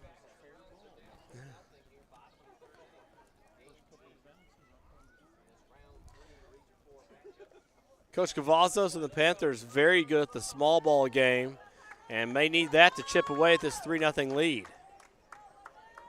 Good at taking extra bases, good at moving guys around. That's what Boerne's done, and that's how they've tallied a 3-0 lead. 1-1 count. Here's the pitch. It's low and away. Count goes 2-1. Contreras has one job here. Find a way to move that runner up. That's Preston in at third. That's right. Hit behind him or bunt him over. Something. Now we're going to talk about this a little bit. Blaylock will go out to talk to Lesturgeon. Cavazos will take the time to remind Contreras. More than likely, it's not what he wants on his pizza this evening. Yeah, probably not. Contreras with a bat flip. Catches it in his hand. Steps into the box. 2-1 count now. Still could bunt. Lesturgeon set. Here's the bunt. And it's outside. out. It's outside, but Contreras went after it. Oh. Count goes 2-2. He kind of leaned forward with it. I wish he pulled it back because it was off the plate. 2 balls, 2 strikes. The options become a little more limited here for the Panthers. Throwing a wave on first. He reached by being hit by the pitch. Here's the 2-2. Strike 3 on the inside corner.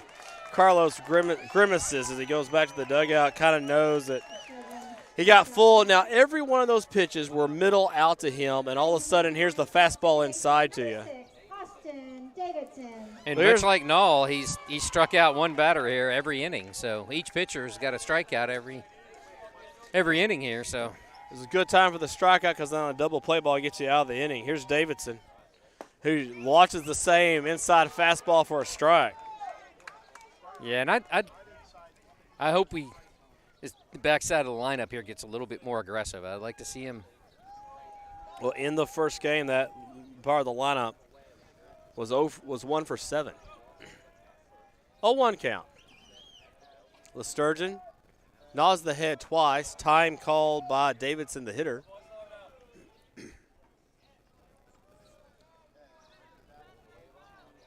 One strike, 1 out. It's a 3-0 Boerne lead. We're in the bottom of the third.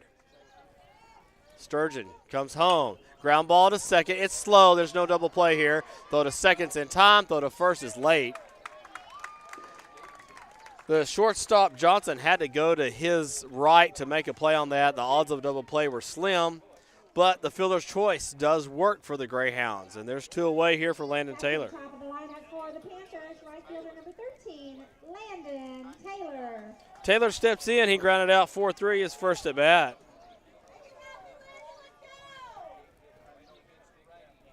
Sturgeon twirls the ball behind his back. Now sets below the belt. Comes home. There goes the runner. Here's the throw to second. It's offline. But it's still pulled back, and the runner is safe. Although I've never seen a sign from the umpire there at second. So the ball was dropped by the Well, Boerne fielder, so the runner is safe. There we go. yeah, I tell Stolen you, base there by Davidson. Davidson got a little lucky there because the throw was off base, and he had a good jump, and he was still a little late. If the throw was a little bit a smidgen faster, he would have been toast. But nonetheless, we're on second base. We love it. And we got a man scoring position. We got 2 outs. Here's Landon Taylor, your leading hitter on the Panthers with an over 500 batting average. Lesturgeon shrugs the shoulders. Comes home. Here's the pitch. It's a strike, pretty much down the middle. Count goes 1-1. And we need Taylor to warm up. We need him He's to warm up. He's 0 for 3 right now today. 0 for 4 right 0 now for 4. today. 0 for Yeah, 4. including game 1. It's time to break through, Taylor. 1-1 count. 3-0 Boerne. Here's the pitch. It's off the plate. Misses out. Count goes 2-1. If we can extend the inning, Marco Makata, the Italian stallion, waits on deck. 2 balls, 1 strike, 2 outs. The Sturgeon checks the runner, comes home. Landon fouls this one off. That was possibly low and out. We'll see. Sometimes we're guessing a little bit. Right. I mean, even though we have the seats that Bob Euchre would, he would be trying for him to get kicked out of. Well, and it's important for Taylor to get on base because he's such a dangerous runner, right? Yes. That's why he's leadoff. 2 balls, 2 strikes, 2 outs. Man on second for the Panthers. Desperate need of their first run of the game. The Sturgeon will step off. Adjust the shirt, adjust the cap. Gets the hair off the ear. Now Landon Taylor wants some time. Inspects his bat and steps back into the box. So we'll do it again. 2 balls, 2 strikes, 2 outs. The Sturgeon shakes no to the first signal. Accepts the second signal.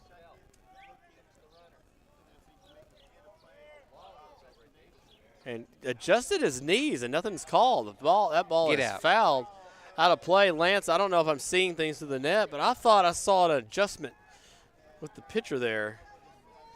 Maybe not. Yeah, and I wasn't watching it. I was watching Taylor a little bit more on that, but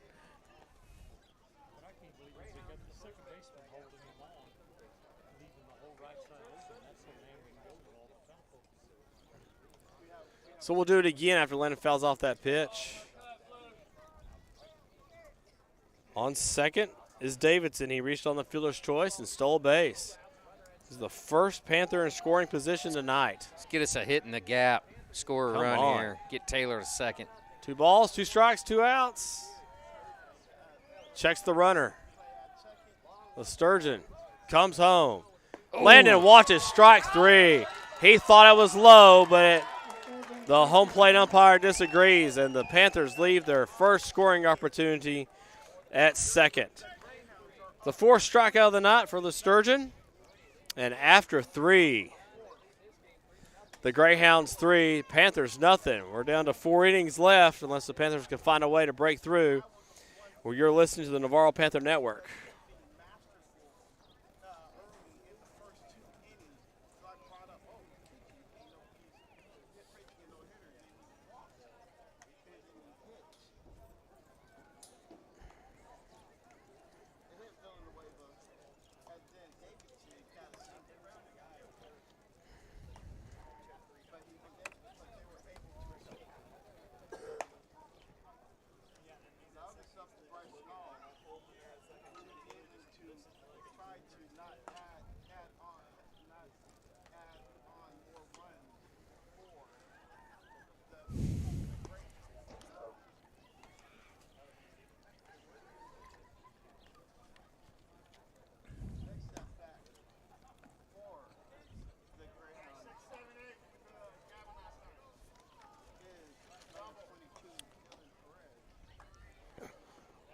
We head to the top of the 4th inning. Panthers trail the Greyhounds 3-0.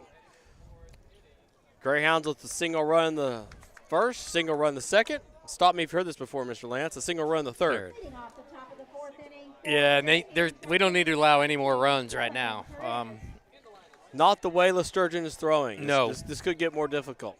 Here's the first pitch from Null. It's a curveball, misses out and away. Not much bite on that one. Dylan Perez steps in, the 6-hole hitter for the Greyhounds. On deck, Hudson McNew, and then Cole Blaylock scheduled to bat this inning for Boerne. Here's the 1-0. There's a fastball. Nice. Back inside of the back foot. 1 ball, 1 strike now. It was Perez that had the double in the second, and he came around and scored on a sacrifice fly by Blaylock. That was the single run in the second. Null tries to come back into the same spot. It misses a little further in. Count goes 2-1. Perez 0 for 1 in that first game with 2 walks, and 1 for 1 in this game with that double. There's the pitch. And he hits this to left. He goes the other way again. Perez, sorry. Ooh. Sorry. That's our left fielder. We changed him up. Newberg. Newberg's out there. He went left one way, went right the other way, He and then did. finally found the ball. Yeah. Yeah, he made me a little bit nervous. That's why I gave it a woo. Yeah, me too. Well, it looks like he was dancing with himself. Yeah, he was. You know, He I don't was. know if he was leading in that little dance. That's but right. That's right. Maybe the ball was. Hudson McNew steps in, the designated hitter. Grounded out 5-3, his first at bat. Oh, There's nice a pitch. good movement Ooh, on that pitch. goodness. Just missed, I guess, up I guess high. because that was over the plate. I like that pitch, but I'm not in the blue tonight. I'm in the purple. Here's the 1-0. There's a strike on the outside corner. Now, I know you're not supposed to make up calls. That one might have been a little out, but I wonder if that made up for that first pitch Yeah, there. you never know. One ball, one strike, one out. I There's like that. a strike on the inside corner. There we go. That moved like that first one. Man, It stayed inside. and it seems like Bryce is to be down 3-0, guys. He has not pitched a game that results in that. I mean, he's pitched the ball very well tonight. He has pitched, and Bernie, like you mentioned earlier, they're scraping for these runs. They're moving runners up. They're trying to find a way to hit the ball the other way. Bryce is throwing a good ball game, filling up the zone. Hasn't faced probably this caliber of a lineup all season, too. Here's the 1-2 pitch. Curveball misses in. That is a very good point. That is a very good point. And actually when you look at this lineup, there's not really a hole from what we've seen as far as talent in the lineup. We'll come back to that here in a second. Here's the 2-2 pitch. Swing and strike on the outside corner. Down goes McNew. There's two away. Sometimes, even in the playoffs, you'll have a spot in a high school batting order, let's say 7, 8 hole. Well, they're just not as strong. We haven't seen that tonight from this Boerne lineup. They seem pretty steady the entire 1 through 9. They are steady, but remember, they still only have one double in how many? 10? This is the 11th inning. That's right. Well, no. This is the 10th inning. Sorry, they only batted 6 times in the first Cole game. Blaylock watches strike one from Nall here with 2 outs, looking for his first 3-up, 3-down inning. Here's the pitch. Misses out. Good movement on that cutter. And Count Bryce goes has got a 1-1. standard 1 strikeout per inning here. So Meeting expectations on that. that's right. We may cross the 130 mark today for strikeouts on the season for Mr. Nall. Here's the 1-1 pitch. This is hit foul out of play down the right side. Oh, misses the light standard narrowly. Count will stay 1-2 to Blaylock. Blaylock 1 for 2 in the last game, was hit by a pitch. And that hit by a pitch was part of that 4-run rally for Boerne in the 5th inning. 1-2. Ground ball back to Nall. He's got it. He runs over to Contreras, tosses to Contreras, and the inning is over. Nall records his first 1-2-3 inning here in the top of the 4th. The Panthers trail 3-0. As we go to the bottom of the 4th inning, it'll be Makata, Zimmer, and Percher when the Panthers bat on the Navarro Panther Network.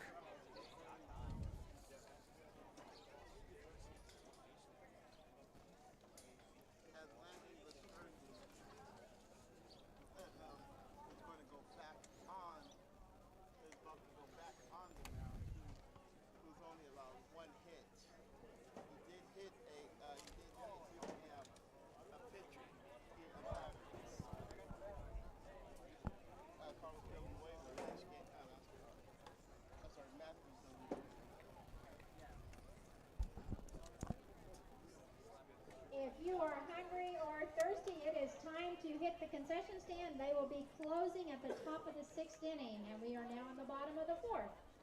So if you're hungry or thirsty, make your way to the concession stand before they close down.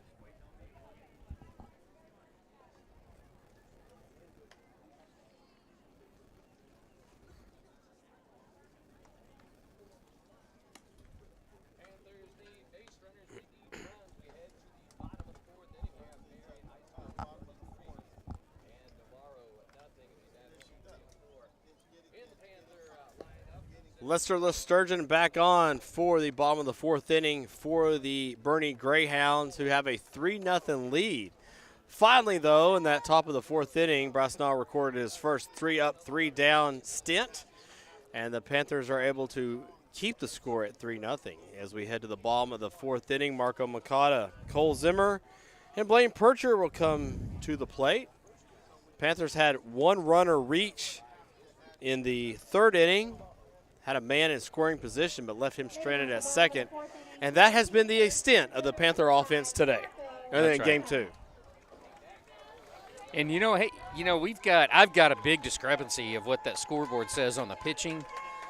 I've already got 40 pitches for Sturgeon. They say he's got 34 up on the board, so I'm not sure if that's the official but I kind of hope not. I hope you're more tired in. I need to make a mistake. And I had Bryce with 49, and they've got 54 up there. So there you go. I don't know. Here's the pitch from Sturgeon, and Makata fouls it off out of play. Just an observation. Understand. Yeah. I'm not official by no means, but you're still pretty accurate, Mr. Lance. Usually I am. 0-1. Sturgeon gets ahead of Makata. Needs some Panthers on the bags. Here's the pitch. That's a ball, misses a little high in the zone. That's not a bad pitch if you're a pitcher right there at the letters. No, again, I think that's a strike in my book. But Sturgeon's kind of thinking about it. Walks behind the mound, collects himself. Count 1-1 to Makata. The Italian Stallion trying to get on base here to lead off the bottom of the fourth inning. Sturgeon comes home, foul back. Off of Makato's back into the AstroTurf dirt, bounces all the way back to the edge of the backstop. Count goes 1-2. Makata 1 for 3 in the last game, and then popped out to third to lead off. In his first at bat of this game, game 2. 1-2 pitch on the inside corner, and misses in. Makata watches it. Count goes 2-2. Also could have been a little low to Marco. 2 balls, 2 strikes, nobody out. Leadoff hitter here in the bottom of the fourth inning for the Panthers. Makata fouls off that pitch. Back into the net. Stays alive on the outside fastball. Makata's bat gets away from him. Kind of had to throw the bat at that outside pitch to stay alive.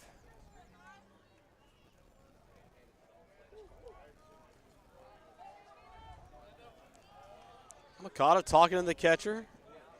Exchanging numbers. 2 balls, 2 strikes, nobody out. Makata needs to get on base. Here's the pitch. It's up, ball 3.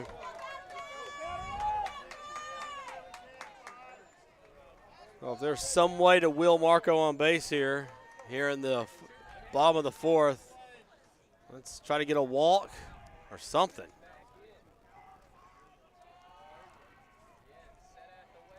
Three-two pitch. Makata swings at what may have been ball 4, and apparently it's a fair ball down the line. Calling it fair. Both umpires had it, and it's another one of those where Marco just kind of throw his bat at it to stay alive, and that one unfortunately stayed right down the first baseline, and it's an out. At the plate now for the Panthers, the catcher number 17, Cole Zimmer. No hits yet for the Panthers. Cole Zimmer steps in with 1 out here in the bottom of the fourth inning. Zimmer struck out in his first at bat, 0 for 1 in the first game with a sacrifice and a walk. And boy, the Panthers need to get something here. Here's the pitch. Ground ball. This is the first. Yeah, the first baseman did a good job there. Stayed down on it. That was Hendricks. Dropped to a knee, smothered the ball, and goes to first. And there are 2 away. 2-3 unassisted so far this inning. Here's Blaine Percher. Struck out looking his first at bat. 1 for 3 in the first game. Well, there's a time senior to start a rally. Let's go. Panthers not recorded a hit yet. deep breath by Lestargin. Here's the pitch. It's a strike on the outside corner. The cutter came back in just a little on the back door there to Percher. And I thought that was a little high, but I guess our opinion doesn't really matter sometimes. yeah, you know. Well, I mean, unfortunately, based on the consistency of the night, I think that was high. But I agree. Here's the pitch, and it's the same spot, a little lower. This will ground ball to second. There's Paycheck there. He throws the first. Hendricks catches it. Percher is out. And the Panthers still have not recorded a hit in the last 4 innings here against Boerne pitching. We head to the 5th inning. The Panthers trail 3-0 here in Game 2 of the 3rd round of the playoffs. Panthers need a win to extend their season.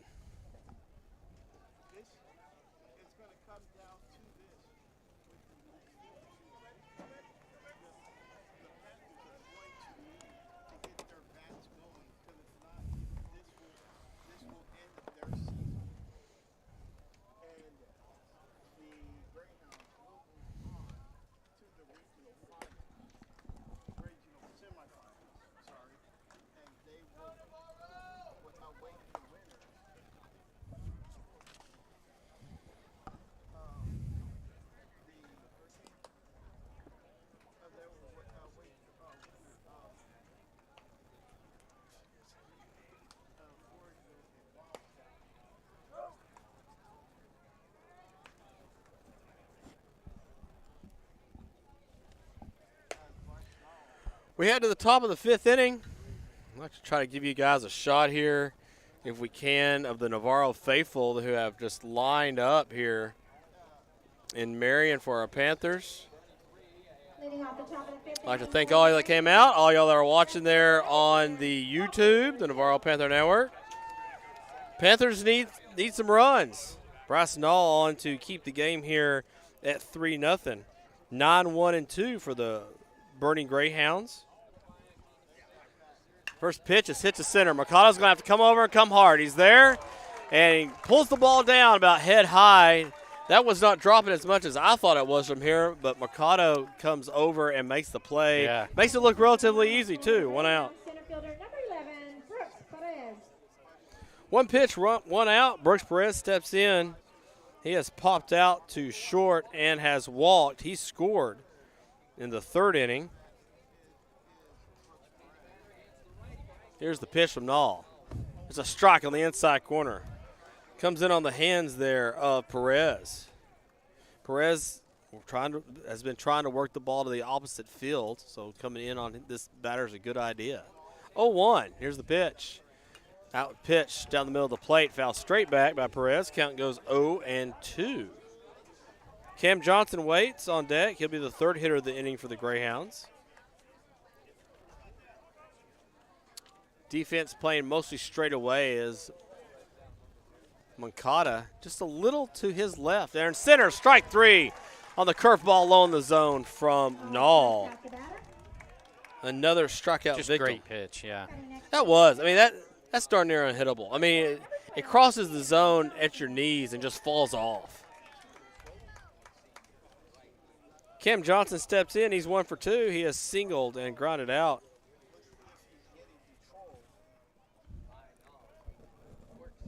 Nall looks out over the glove. Here's the pitch. And that's low, fastball. Low and in.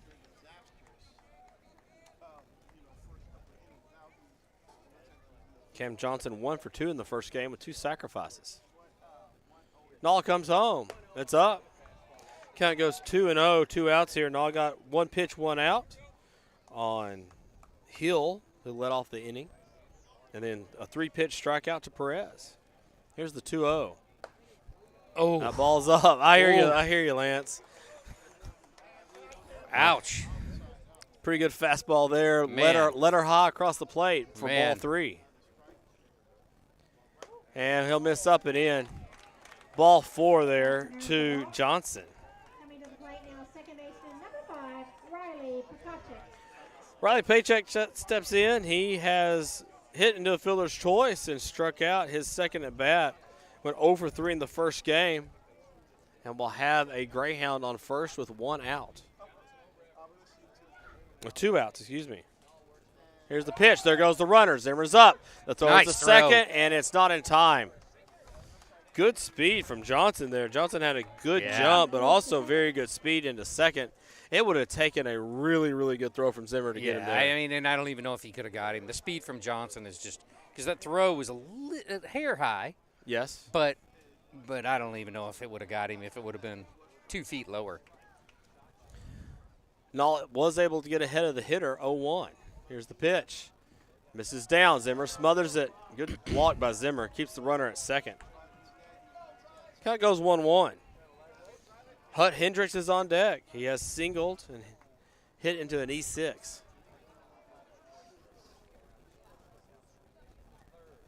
1-1 count. There's a break into second. The throw is high. Bryce Nall with the inside move there. Wood gave the signal to come on and throw it.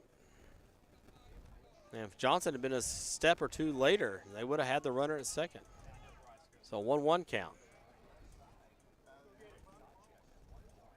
Nall agrees with Zimmer. Checks the runner at second. An inside move that got the runner off. The throw to Villanueva. Has to come back and get him, and he makes the tag.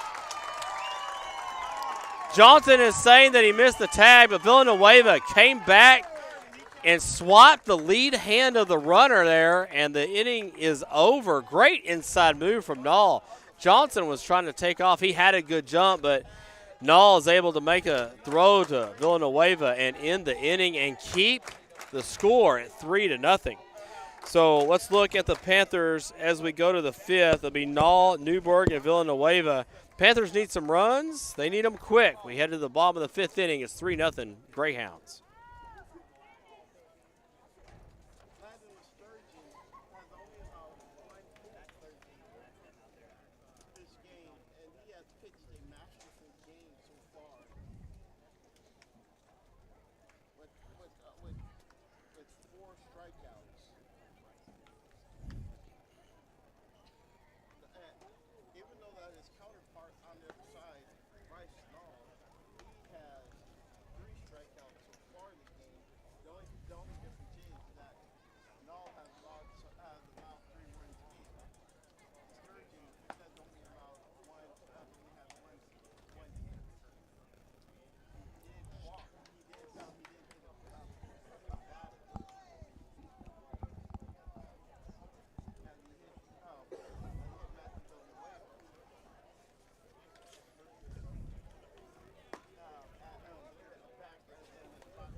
Landon Sturgeon coming back on for the bottom of the fifth inning for the Greyhounds. He has allowed one Panther to reach base today. That was a hit batter back in the third inning. Other than that, the Panthers have been held to no hits and no runs. I hope the baseball gods are hearing me, that this is a no-hitter and it needs to be broken up. Well, I tell you, the Panthers have been cold for a while.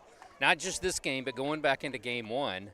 You know, the last 3 innings, there was 5 strikeouts in 3 innings. And then you've got another 4 strikeouts in the first 4 innings of this game. So that's 7 innings. Our last hit came in the fourth inning. Yeah. So the bats are cold. I mean, they're ice cold. It's time to wake them up. Here's the first pitch from the Sturgeon to Nall. Nall watches strike one, the cutter. Good pitch. Moves to the middle of the plate to the outside corner. Nall watches it. Yeah, it was a good pitch. Nall flew out to center his first at bat. Also went 1 for 3 in game one. 0-1. Misses out. Way off the plate. 1-1 count. The story of this game is of these 2 games, is quickly becoming that Boerne pitching. It really is. 6 strikeouts last game. 5 in this game. Sorry, 4 in this game. Nall watches a strike on the inside corner. Count goes 1-2. Gavin Newburgh on deck. Matt Villanueva waits in the hole. 1 ball, 2 strikes. Panthers trail 3-0. Deep breath by Lesturgeon. Here's the pitch. It's low. It's a ball. It goes 2-2. You know, a lot of pitching coaches, a lot of coaches tell pitchers before you come home, take a deep breath. He really does it. He comes set, takes that good deep breath, and then delivers the pitch. So far, very, very effective for him tonight. 2-2. Here's the count. The Sturgeon comes home. He just stalled to hit it at the second baseman. Nice play by Paycheck. Throws the first. Paycheck had to go to the backhand and one-hop that and makes a very clean play. Yeah, that was a great play by the second baseman there for Boerne. At the plate now, left fielder number 16, Gavin Newberg. Gavin Newberg steps in. He lined out to second his first at bat.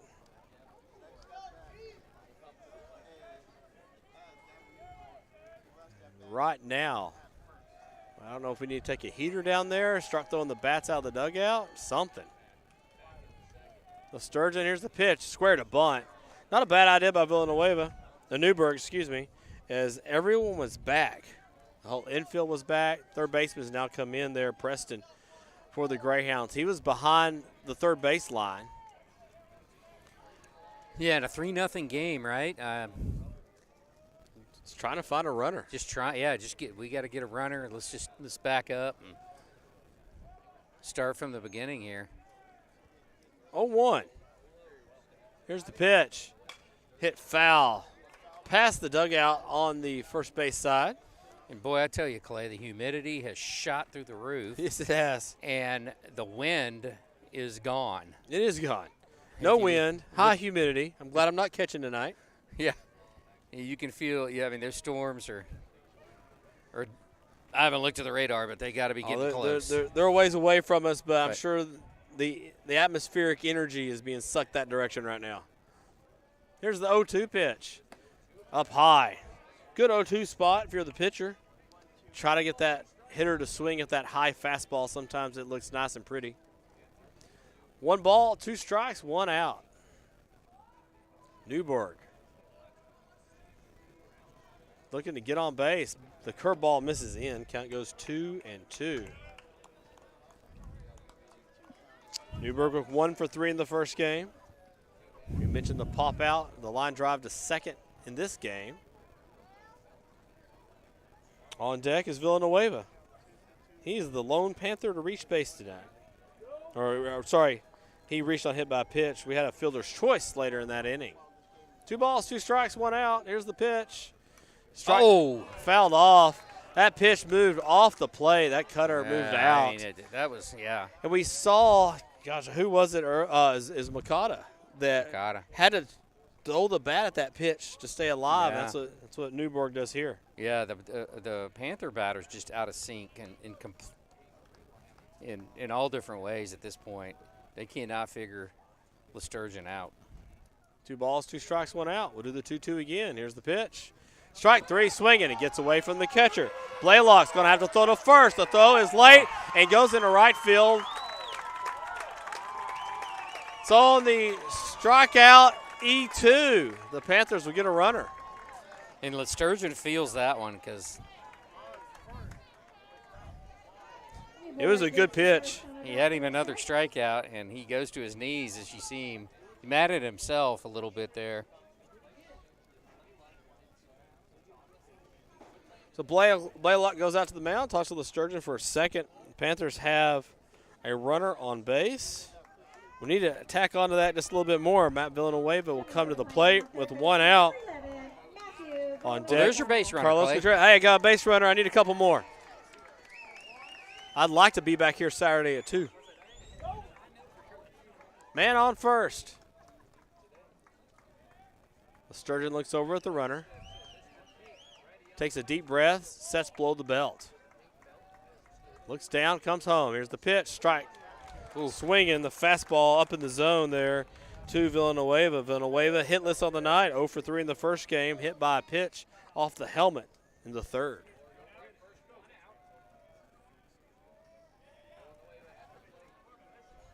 Sturgeon checks the runner. Steps off just runs Newburgh back. Newburgh does not have a big lead at first. It's respectable, but nothing that says I'm taking off anytime soon. Yeah. It's 0-1.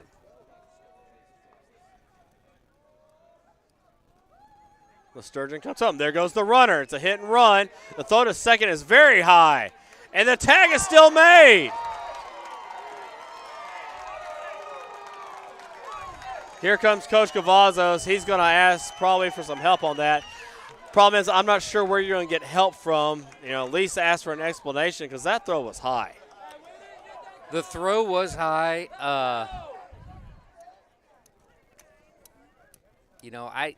I don't know. Newberg's not the fastest guy in the world, but he got there, and it seemed like he was in there, but he's getting from where we were. The timing was favorable for our runner. It was huge, but the umpire seemed very confident in his explanation. Yeah, back to the dugout goes Coach Cavazos, so there's 2 away now. And down the count now, 0-2 is Villanueva. So the Panther threat so far has been erased here in the 5th inning. And now it's 0-2 to Villanueva. He reached on that being hit by a pitch a couple innings ago. Here's the pitch.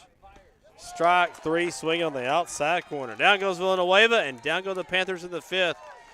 The Panthers still do not have a hit. We need hits. We need runners. But we're going to have to hold Boerne for this next inning. We go to the top of the 6th inning. Boerne 3, Navarro nothing. This is the Navarro Panther Network.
Welcome back to Marion, Texas. Marion High School. The Panthers trail the Boerne Greyhounds 3-0. We are in Game 2 of the 3-game series, the 3rd round playoffs, the regional quarterfinals, if you will. Panthers lost Game 1 4-3, so they need this win to keep alive their season. And Boerne's making it difficult. Right now, Lander Sturgeon has not allowed a hit and has only allowed a couple of Panthers to reach base. So Bryce Nall is back out for the top of the 6th inning. His job here is to keep the Panthers within striking distance at this 3-0 deficit. Here's the pitch from Nall. It's low, ball 1. Paycheck, Hendricks, and Preston. Paycheck back up to the plate as he was at the plate when his teammate was picked off running from 2nd to 3rd to end the 5th inning. Nall falls behind 2-0.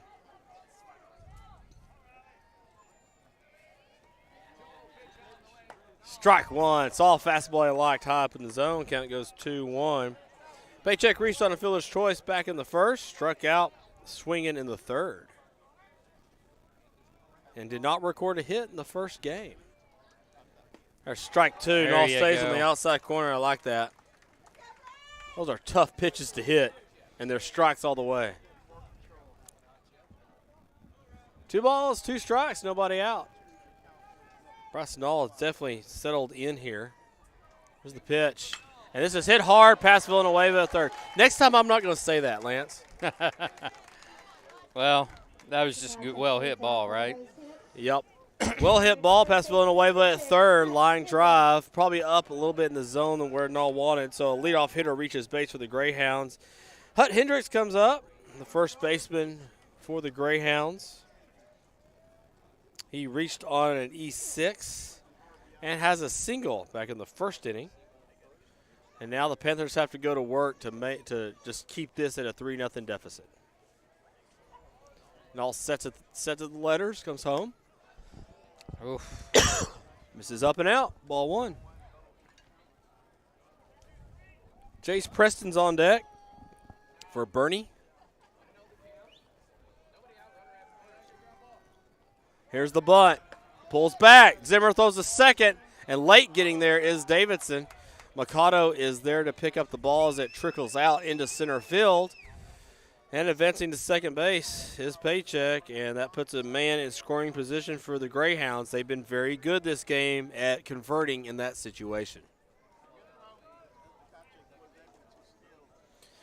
Yeah, it looks like a little confusion there in the infield for the Panthers. Here's the 1-1 pitch. Struck on the outside corner. There's a Brasnall fastball.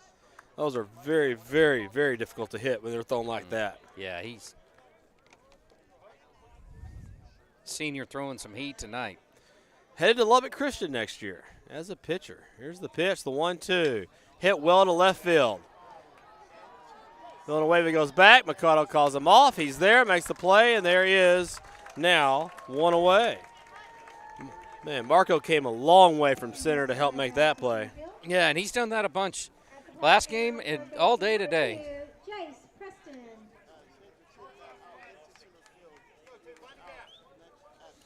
The speedy center fielder for the Panthers. The Navarro outfield's just, very, very solid. You lose a little speed with Villanueva in left, but he's a solid left fielder. But between Marco and Landon out there, they cover a lot of green. Speaking of Landon, this ball's hit to right. Landon ranges over near the foul line. He's there with one out. He's going to have to throw the runner in. Nice throw from Landon back into the infield, and there's now two away. Advancing to third is Pachek, and now here is Dylan Perez. He doubled back in the second and scored. He flew out to left field in the fourth, and is hopefully the last victim here for the Greyhounds as the Panthers will try to keep this at a 3-0 game. Brasnall in his sixth inning of work. Greyhounds scored a single run the first, single run the second, and single run in the third. And that's the story of the game. That's it. Fastball up high in the zone, strike one. Nall still throwing pretty hard.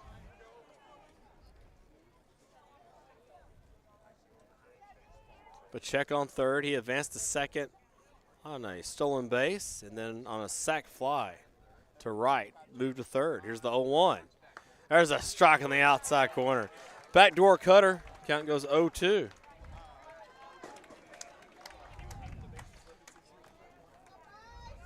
No balls, 2 strikes, 2 outs. Nall looking to move this to the bottom of the sixth inning with the Panthers down by 3. And the season on the line. Here's the pitch. Grounded foul right at the Greyhound head coach. Can't make the play. Just standing outside the third base box.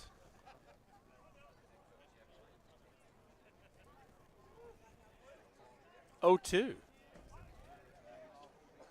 Nall with the glove a little lower. Let her high. Kicks and comes home. Ground ball. This is at Contreras. If it stays fair, Contreras is there and just very easily grabs the ball, steps on first. I've done this 100 times. The inning is over. That's right. So the Panthers are down to 6 outs. They trail by 3 runs. We go to the bottom of the 6th inning. This is the Navarro Panther Network. If you got some Panther runs somewhere, send them in. We need them right now.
Lester Sturgeon comes back on for the bottom of the 6th inning, and why not? The Greyhounds lead 3-0. Sturgeon has not allowed a hit. He allowed a Panther to reach in the 3rd inning as a hit batter. We had a strikeout E2 for a guy to reach in the 5th. And other than that, the Panthers have been held extremely silent, Mr. Blackburn. Yeah, and a 3-run deficit here for the Panthers is, right now looks like a mountain to climb. But got to get someone on, chip away at this, and we got 6 outs to do it. It's very important. Get something this inning. Right. That's right, because you don't want to go into the 7th down 3 runs. It gives your pitcher some confidence, quite a bit of it, right? So, especially this guy. This guy has not wavered. I still think he's got some. He's got some heat on his pitches, but man, he's got some. His cutters look good. He's got a good fastball, but man, there's a bunch of balls here that look like they're hittable. Yeah, look hittable. Well, we're gonna find out. We go to the bottom of the 6th inning. Ryan Tatum will hit for Carlos Contreras here in the 6th. Contreras was hitless on the day, 0 for 3. We'll see if Tatum can get something started for the Panthers. Down to 6 outs. They're down by 3 runs.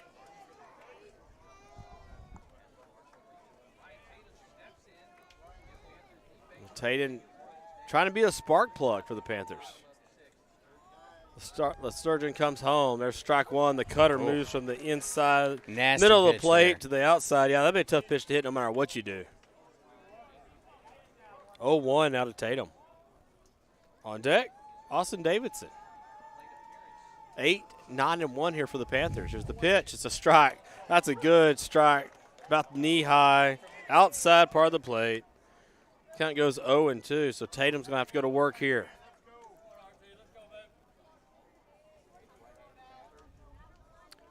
Little time call. Sturgeon steps off the rubber.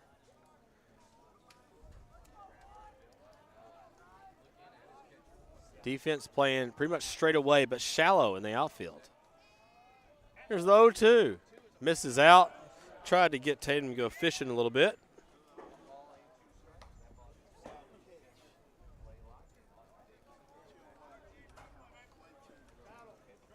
With Davidson on deck, Landon Taylor, if you can get a couple men on base for Landon, that'll be the top of the order for the Panthers. 1-2. Here's the pitch. Strike 3 swinging. Fastball goes up in the zone after 3 pitches, low in the zone. The fastball looked nice, up high, about letter high, and there's now 1 away here in the bottom of the 6th inning. Panthers down to 5 outs. Here's Austin Davidson. Davidson reached on a fielder's choice in the 3rd and was 1 for 2 in game 1. Also stole a base. He's the lone Panther to reach scoring position tonight. Here's the pitch. Ground ball back to Sturgeon. He's there. He runs over to first, and there's 2 away. I don't blame him for swinging at pitches real quick when they see a fastball they might like. Everything in the concession stand is half price, so if you want to get a good bargain, because you're not going to get many great pitches to hit from a Sturgeon. But that's a fine line. You also got to work him a little bit. That's right. There's Landon Taylor, 0 for 2 on the day, 0 for 3 in the first game. And we need Taylor to do something here, especially at the top of the order. We turn the lineup order. It's Taylor time. Yeah, Taylor time. How about a double? Let's do something going. Here's the pitch. It's a strike. Low in the zone. And that's hard to be low in the zone on Taylor. And I know Landon does not like those low strikes, but the ump's calling them tonight, so. As a pitcher, you take them.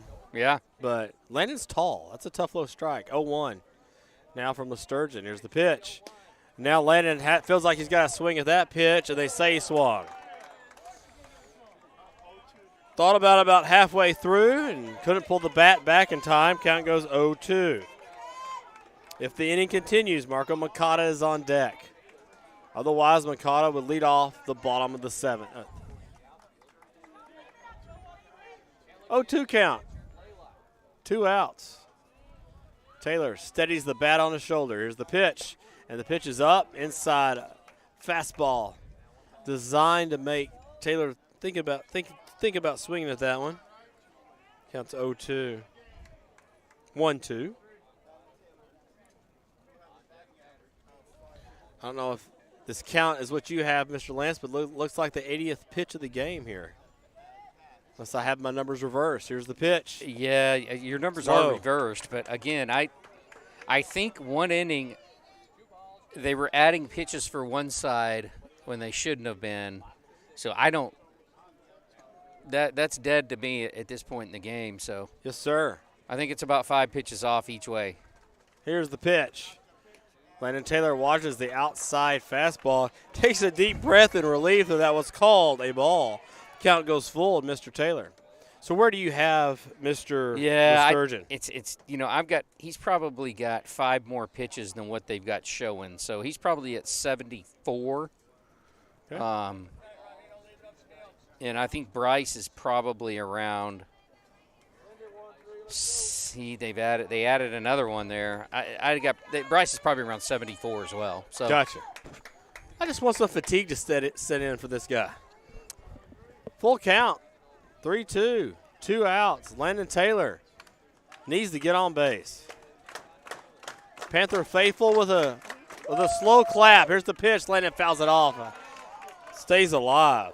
We'll do the 3-2 pitch again. Yeah, and he pitched in his last outing against the Rice Birds, 107 pitches. So He may not be tired yet. I just hope he is. yeah, right. Full count. Any mojo we can get. 3-0 Boerne on top of the Panthers. Come on, Landon. Here's the pitch. Ball 4 outside. There we Landon go. Taylor draws the walk. There we go. That's a nice what at we bat need. for Landon Taylor. His second walk of the evening. He walked back in the first game. Here's Marco Makata. He lined out to third, then grounded out to first base his second at bat. Landon Taylor with good speed at first. Don't put it past Coach Cavazos to try to move that runner along quickly and get in scoring position. You're down to 4 outs. 2 outs here in the bottom of the 6th inning. Panthers need a rally, and they need it fast. Throw over to first. Taylor back in diving. Cole Zimmer is on deck if Marco Makata can reach. Sturgeon. Adjust the shirt. Set at the belt. Deep breath. Comes home. Makata watches. Strike 1 at the knees. Nasty pitch there. Yes, down the middle of the play. That's a tough pitch to hit. Even if you hit that, it's probably a ground ball. Right. 0-1. Comes home. Makata hits his helmet. He's on first. Yes, sir. Dead ball. Well, sorry to use this cliche, but that's one of the best ways I've seen Marco use his hit all year. There you go. There you go. So On the baseball field. On the baseball field, absolutely. Because he's great in the classroom. He's the good guy, Yeah. in the halls and the classrooms also. Yeah. So I think we're asking for a little help here. The head coach for Boerne has come out, gets an explanation from the home plate umpire, and it's heard enough, headed back to the dugout. So with 2 outs, Landon Taylor is on second. Marco Makata is on first. Here's senior Cole Zimmer. He's headed to Ottawa University next year as a catcher. He's had some big hits this postseason, and none could be bigger than right now if he was to find a gap somewhere and here we go. shrink this lead. Here we go. We got runners on, 3-0 ball game, tying run at the plate. Maybe we can sneak one out of the yard. Pitch to Zimmer. Swung on and popped up to right. In comes Perez. He's there, and the inning is over. Zimmer saw a fastball he liked, but it didn't go very far to right. And the Panther threat is erased here in the bottom of the 6th. We head to the 7th inning. Boerne's up 3-0 over the Panthers. We'll see if Bryce Nall comes back out to keep this a 3-0 game. And the Panthers, somewhere or another, if you're at home or if you're here and you're listening, we need the rally captain the 7th. We're back on the Navarro Panther Network right after this.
the top of the 7th inning for the Boerne Greyhounds, designated hitter number 38, Hudson McNew. Hudson McNew steps in the top of the 7th inning for Boerne. They're the visitor now. We're home. Thank goodness we have one more at bat. Brasnall is on for the 7th inning. Panthers trail 3-0 here. And whatever they can do to keep it that way. McNew will fly this ball to right field. Landon Taylor ranges to his right just a little bit. Now cuts back hard to his left. Makes the play. There's one away. Wasn't expecting that last cut there. No. For Mr. Taylor. It looked like he had that one well under control and then gave us all a little scare. Coming to the plate now, the catcher, number 21, Cale Blaylock. Cale Blaylock steps in. He has a sacrifice back in the 2nd inning to get a run home, an RBI on that. And then a 1-3. Here's the pitch from Nall. Swinging strike from Blaylock goes back to the glove of Zimmer for strike 1. This is 7, 8, and 9 this inning for Boerne. Here's the pitch. It's a curveball strike. So to tell you how well these pitchers have really thrown this game, I know it's 3-0 Boerne at this point, but we've played basically an hour and a half. It's 9 o'clock, and we're in the 7th inning. Yeah, it's crazy. Filling up the zone. Here's the 0-2 pitch. It's up. The curveball, the cutter actually, stays up. Count goes. And we probably shouldn't have 1-2. expected anything out of the ordinary, absolutely. Clay, just because these are both both teams' ace pitchers. So Absolutely. Here's the pitch. Foul back out of play. Fastball in the outside corner. Count stays 1-2 with 1 out. Navarro defense playing pretty much straight up. Marco Makata, who usually shades one side or another, barely shades toward left field right now. Here's the 1-2 pitch. Ground ball. This is going to go to Wood. Throw to first. Contreras is there. And there is 2 away. There are 2 outs. I know we got a couple of English teachers at home right there. I'm sure they're correcting their grammar in my head. Is R. that's right. Coming to the plate now, left fielder number 10, Walker Hill. Walker Hill stepped in, the left fielder for the Boerne Greyhounds. He has struck out and flied out to center. Also went 0 for 3 in the first game. 2 outs here from Nall. Here's the pitch. This is hit to left. It could be playable. Overs Villanueva. He's there. Oh, he slides and makes the play. Slides to his knees. That's played by Newberg. Excuse me, that's not Villanueva. Newberg comes all the way over a good 90 feet, slides past the foul line and left, and makes the play. Brasnall has had a great 7 innings. I know we're down 3-0. But it will come down to this. The Panthers trail by 3, and they got to find a way to keep this going. Boerne's on top. So, Panther Nation, if you're here in the stands, you're at home. It's time for the Rally Caps, Rally Monkey, whatever rally you subscribe to right now, the Panthers need it. We're back after this on the Navarro Panther Network.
It's rally time in Marion High School in Marion, Texas for your Panthers.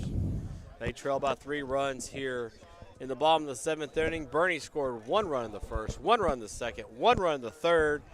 And after that, it's just a bunch of zeros on the board. The Panthers have not. Let's go back over this, Mr. Lance, make sure I'm right. I'm saying it again. There's a no-hitter. Baseball gods, hear me. You're not supposed to say that and the no-hitter keep going. I need the no-hitter to stop. That's right. That's right. Yeah. 6 strikeouts, no hits. I've got zeros across the board. Man, So Blaine Pritchard will step in, the designated hitter for the Panthers. The seniors had some big hits in the playoffs. Would not be a bad time for the senior to start a rally right here. He has struck out looking, grounded out to second, 4-3. The season on the line for the Panthers. Some way or another, got to keep it going. And just think about this too. You're always kind of a runner or two away from that tying run getting to the plate. That's the objective here, no matter what. First pitch from Sturgeon is outside. Ball 1 to Mr. Blaine. If Pritchard plays this by the baseball book, you're taking until you get a strike. Try to force him to walk somebody and make a mistake. 1-0 pitch. Pritchard goes down the left field line. It's a double the gap. The no-hitter is over. Pritchard around first. He's going into second. The Panthers have a leadoff man on here in the bottom of the 7th inning.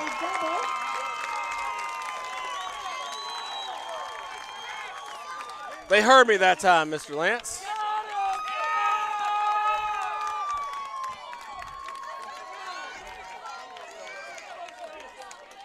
Well, Pritchard does the opposite of the baseball book and swings with the first strike he sees from Sturgeon and has a man on second. You were pointing at something, Well, okay, so I think Bernie thinks that Pritchard missed first base. A coach ran out of the dugout and had him come back. Did they appeal? Did they throw to first? They did touch the bag at first. Okay, so he's rolled safe then. Here's the pitch to Nall. It's a strike. The cutter goes from the inside part of the plate to the middle for strike 1. Pritchard on second. He's broken through on the no-hitter. Now we got to get some runs in. Nall shakes the bat above his shoulder. The Sturgeon comes home. That ball is up. It's out. Count goes 1-1. Nall, Newberg, and Villanueva now. If all those guys hit this inning, it's a good thing for the Panthers. A measured time clap for the Panther faithful. 1-1 count to Nall. Nobody out, man on second. The Sturgeon comes home. Foul back by Nall. Saw a fastball he liked, just couldn't barrel it up. Count goes 1-2. Regardless of what happens this inning, Newberg's on deck. So down. Will take his lead off second. The Sturgeon checks the runner. Here's the pitch. Nall swings at strike 3 on the outside corner. 1 away. As Nall walks away, he says something to the home plate umpire. So here's Newberg. Gavin Newberg has popped out to second. He reached on a strikeout E2 error, so he gets the credit for the strikeout, but the error gets him to reach. That was back in the 5th inning. Needs a hit here in the 7th. Panthers down to 2 outs. The Sturgeon comes home. This ball's fouled out of play for strike 1. Back on the right side. Pritchard keeps getting a decent lead off second, but it's nothing to threaten too much a steal. Of course, you don't want that out to be made at third in this situation. This is the assistant coach to the mound for Boerne, so this is probably more of a pitching strategy conversation versus making a move. So 3-0 game. You got a guy on second. You got the 7th strikeout of the game by Sturgeon. And Newberg at the plate. So need another guy on here, Mr. Blackburn. We get another guy on, you get that tying run the plate, and at that point, you kind of think anything can happen. I know we're not in the big leagues where any guy can just pop a home run, but at least the pressure changes at that point. That's right. And 0-1 count. Pritchard on second. He led off the inning with a double. Here's the pitch. Strike swinging from Newberg. Count goes 0-2. Need some contact.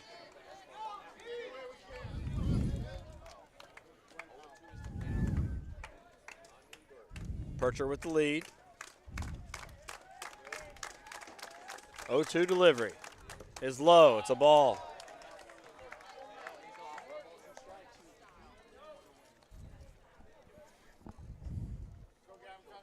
On deck, Matt Villanueva. He will bat this inning probably no matter what. Here's the 1-2 pitch.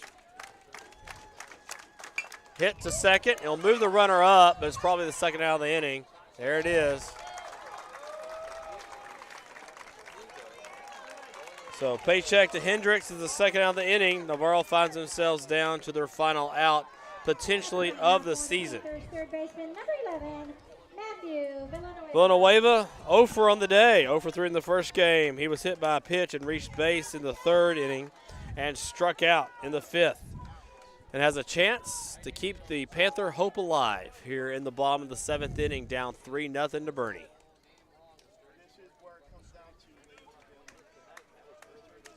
The pink bat waves slightly in the air. Here's the pitch. It's a ball up high, down the middle, but letter high or above.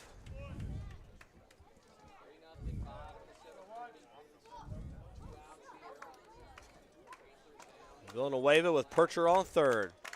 Panthers down to their final out. Here's the pitch. It's inside and almost nicked the thigh there, Villanueva.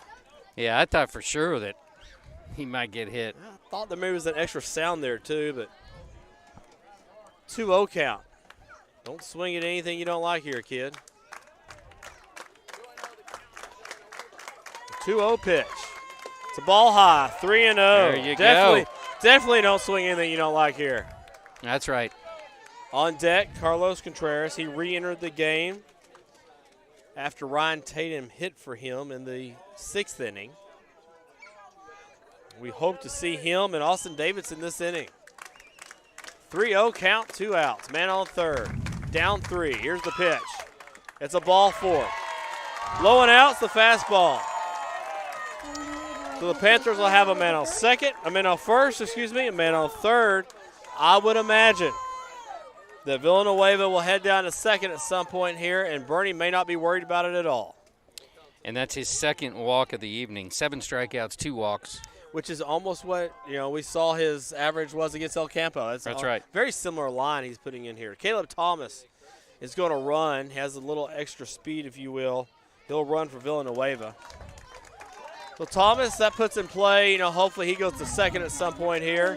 Also, if there's a double somewhere, he can score from first. So Carlos Contreras, your 8-hole hitter for the Panthers. He's going to hopefully find a way to keep this season going. Just get to that next hitter. Percher led off the inning. He's on third. Thomas is on first. 2 outs. Here's the pitch. Contreras watches. Strike 1. There's that low There's strike. that low strike again. They've established it as a strike. Carlos is not short. Defense playing straight away here against the 8-hole Contreras. Thomas on first. He's running for Villanueva, who reached on a walk. 0-1 pitch. Strike swinging. Fastball outside. Contreras swung through it. And the Panthers are down to their final out, their final strike. Caleb Thomas may take off at any point. In fact, they're not even going to hold Thomas on first now. He will have a freebie to go to second if he desires to. You play that first baseman back there to just try to get the out and get the game over with. No balls, 2 strikes, 2 outs. Panthers trail by 3. They have 2 men on here. Contreras looking to extend the season. There goes Thomas. Strike 3, swinging the outside corner. Down goes Contreras. And the Panthers have lost in the third round of the playoffs to the Boerne Greyhounds. A one-hitter. And what a fitting way for that to end, because that was the 8th strikeout of the night. To the 8-hole hitter. To the 8-hole hitter. And what a pitching performance by Lesturgeon. Yeah, we can chronicle that here in just a second. Panthers lose in the second game to the Boerne Greyhounds. We'll talk about that pitching here in just a second. We're going to wait. Head coach Chris Cavazos, he'll join us for an interview here in just a minute here in our postgame show. So the season's ended. Panthers lose 4-3 in game 1 to Boerne and now fall in this game 3-0. One hitter completes this thing for the Panthers. Lesturgeon throws the one hitter, doesn't give up the one hit until the 7th inning. And that was the Blaine Percher there to lead off that 7th inning. Other than that, we have to go back to the first game to find the last hit for the Panthers. You got to go back to the 4th inning. That was the 4th inning. There it was, when they finally had a hit. And it's just amazing performance here from Boerne. Lesturgeon. It was Xander in that first game. So and there's really no other storyline to this, Mr. Blackburn. I mean, the Panthers were beat on the mound today. Yeah. I mean, yeah, and you got to tip your cap to Boerne. And then you got to tip your cap to the seniors for the Panthers as well. So Boerne moves on to the 4th round, well deserved. And the Panthers, I felt like the Panthers overachieved this year. I really did. I think you have a point there. I think let's look at it. You have Brassnall, and then you have a good pitcher with Blaine Percher. Right. I thought Landon Taylor stepped up in that series. Right. Here, Landon, you haven't pitched much this year, but, hey, go throw game 3 for us and keep our season going. Right. And he did a great job of that. Caleb Thomas in the extra inning game against Seeley. Hey, Caleb, you haven't been in many pressure situations for us. Go out and do this for us now. Yes. And they did. Yes. It's a testament to the kind of players they are, the kind of kids we have here at Navarro. Yes. But you got a point. I mean, we don't have a home run hitter on this lineup. The only way this team scores runs is by getting guys on base and moving them around and putting pressure on the defense. Yes. And that's it. So I agree with you. I think, you hate to say it, 3rd round is pretty much an accomplishment for this team. Yeah, I do think so. And especially going against Boerne. I mean, Boerne's been a powerhouse in 4A baseball for a long time. I mean, Boerne has 1,300 students in their high school. So, I mean, we have about 650. Yeah, exactly. I mean, that's my point. So a little David, a little Goliath here. Right. We may have missed the shot to the head today. Right. But right. And those of you that know what I'm talking about there, don't take that the wrong way. It was a slingshot to the head. so we don't even get twisted here. There's no reason for any of the Navarro Panther baseball players to hang their heads.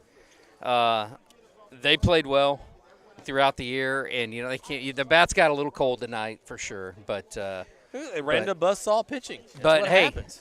Yeah, they ran into some great pitching. It's not short-sighted to say that Boerne could make it to the past the 4th round into the Absolutely. 5th. They could make it to the state game. Pitching like that, they had no errors defensively. So if you got good pitching and good defense, yes, and they manufactured all 4 of their runs there against Navarro there in game 1. Now we had 3 free passes. So let me track that back just a little bit, but not too much, right? Because they still had to move the runners up. The way they scored their runs in the first 3 innings today, they moved them up on sacrifices. They moved them up by hitting behind the runners. They moved them up by hitting runs. That's right. And it was things like that got them in the right position. Timely hitting, good pitching, and good defense is why they are where they are. So stick around with us here, if you will, on the postgame show. Just a couple of minutes. Coach Cavazos will be joining us here on the air in just a second. We want to hear his thoughts, his take. I'm sure he's going to have a lot of praise for these boys and the work they did this season, like you said, Lance, to get this far. Regardless, whether you're overachieving or not, 3rd round is an accomplishment at any point. Seeley was ranked very high. I think Boerne was ranked 5th in the state, something like that. Seeley was 17th. Yeah. You knock off Seeley and you get here. I looked at it today, and the rankings just for 4A, they were ranked very high. But just in the San Antonio area, they had Boerne ranked just behind San Antonio Johnson. Now, obviously, anyone knows where San Antonio Johnson is, the Stone Oak area. They're 6A. They've got an incredible baseball team this year. So to put Boerne right behind them, ahead of Smithson Valley, ahead of the Canyon Cougars, who are the only team this year to beat Sinton. And if anyone knows anything about the baseball in 4A, Sinton is a staple. Won the state championship last year, if I'm not mistaken.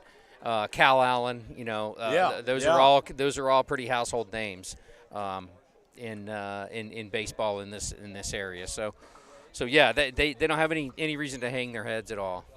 No, absolutely not. So we're going to take about a 1 minute here timeout. We're going to try to get Cavazos up here. So don't go away. I know we still got some people still watching. Give us a second to reset a couple of things, get Cavazos up here. We want to hear from him before we get out of here and close out the season. So just a second, Navarro Panther Network postgame show will continue in a moment.